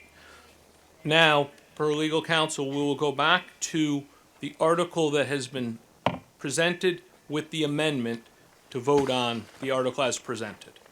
So, just for clarification, if you wanted to do this together, go to page that has Article 9 on it, and we're going to do two things. With the second line where it says effective date, instead of it saying September 1st, 2024, we are amending that to January 1st, 2025. So that's change number one. And change number two, Gary, if you can just give me a nod, okay? Do you want this sentence after the word in prohibition, or do you want it as a separate bullet item under C? Okay, all right. So you know what the first amendment is to the article. Under prohibition, when you turn the page, you'll see A and B. The petitioner has amended his original article that is in the warrant to include as a third bullet, C, period, and then adding the words, the article, so speaking to their article under the prohibition, excludes all beverage containers used at food establishments. So that is a C. So per town council, we do not need to vote on the amendment, just the amended article. So, and question has been called, so we are good to vote as amended. Explain what a yes or no is. What's that? What a yes Yeah, or yeah. no. So a yes vote is in favor of the article as amended, and no vote is not in favor of the article. So yes is for the article as amended, and no is for defeating the article. We're green. And it's green, you have 30 seconds. Maybe leave that for a little bit longer on this one, just because I was speaking for the first part of that.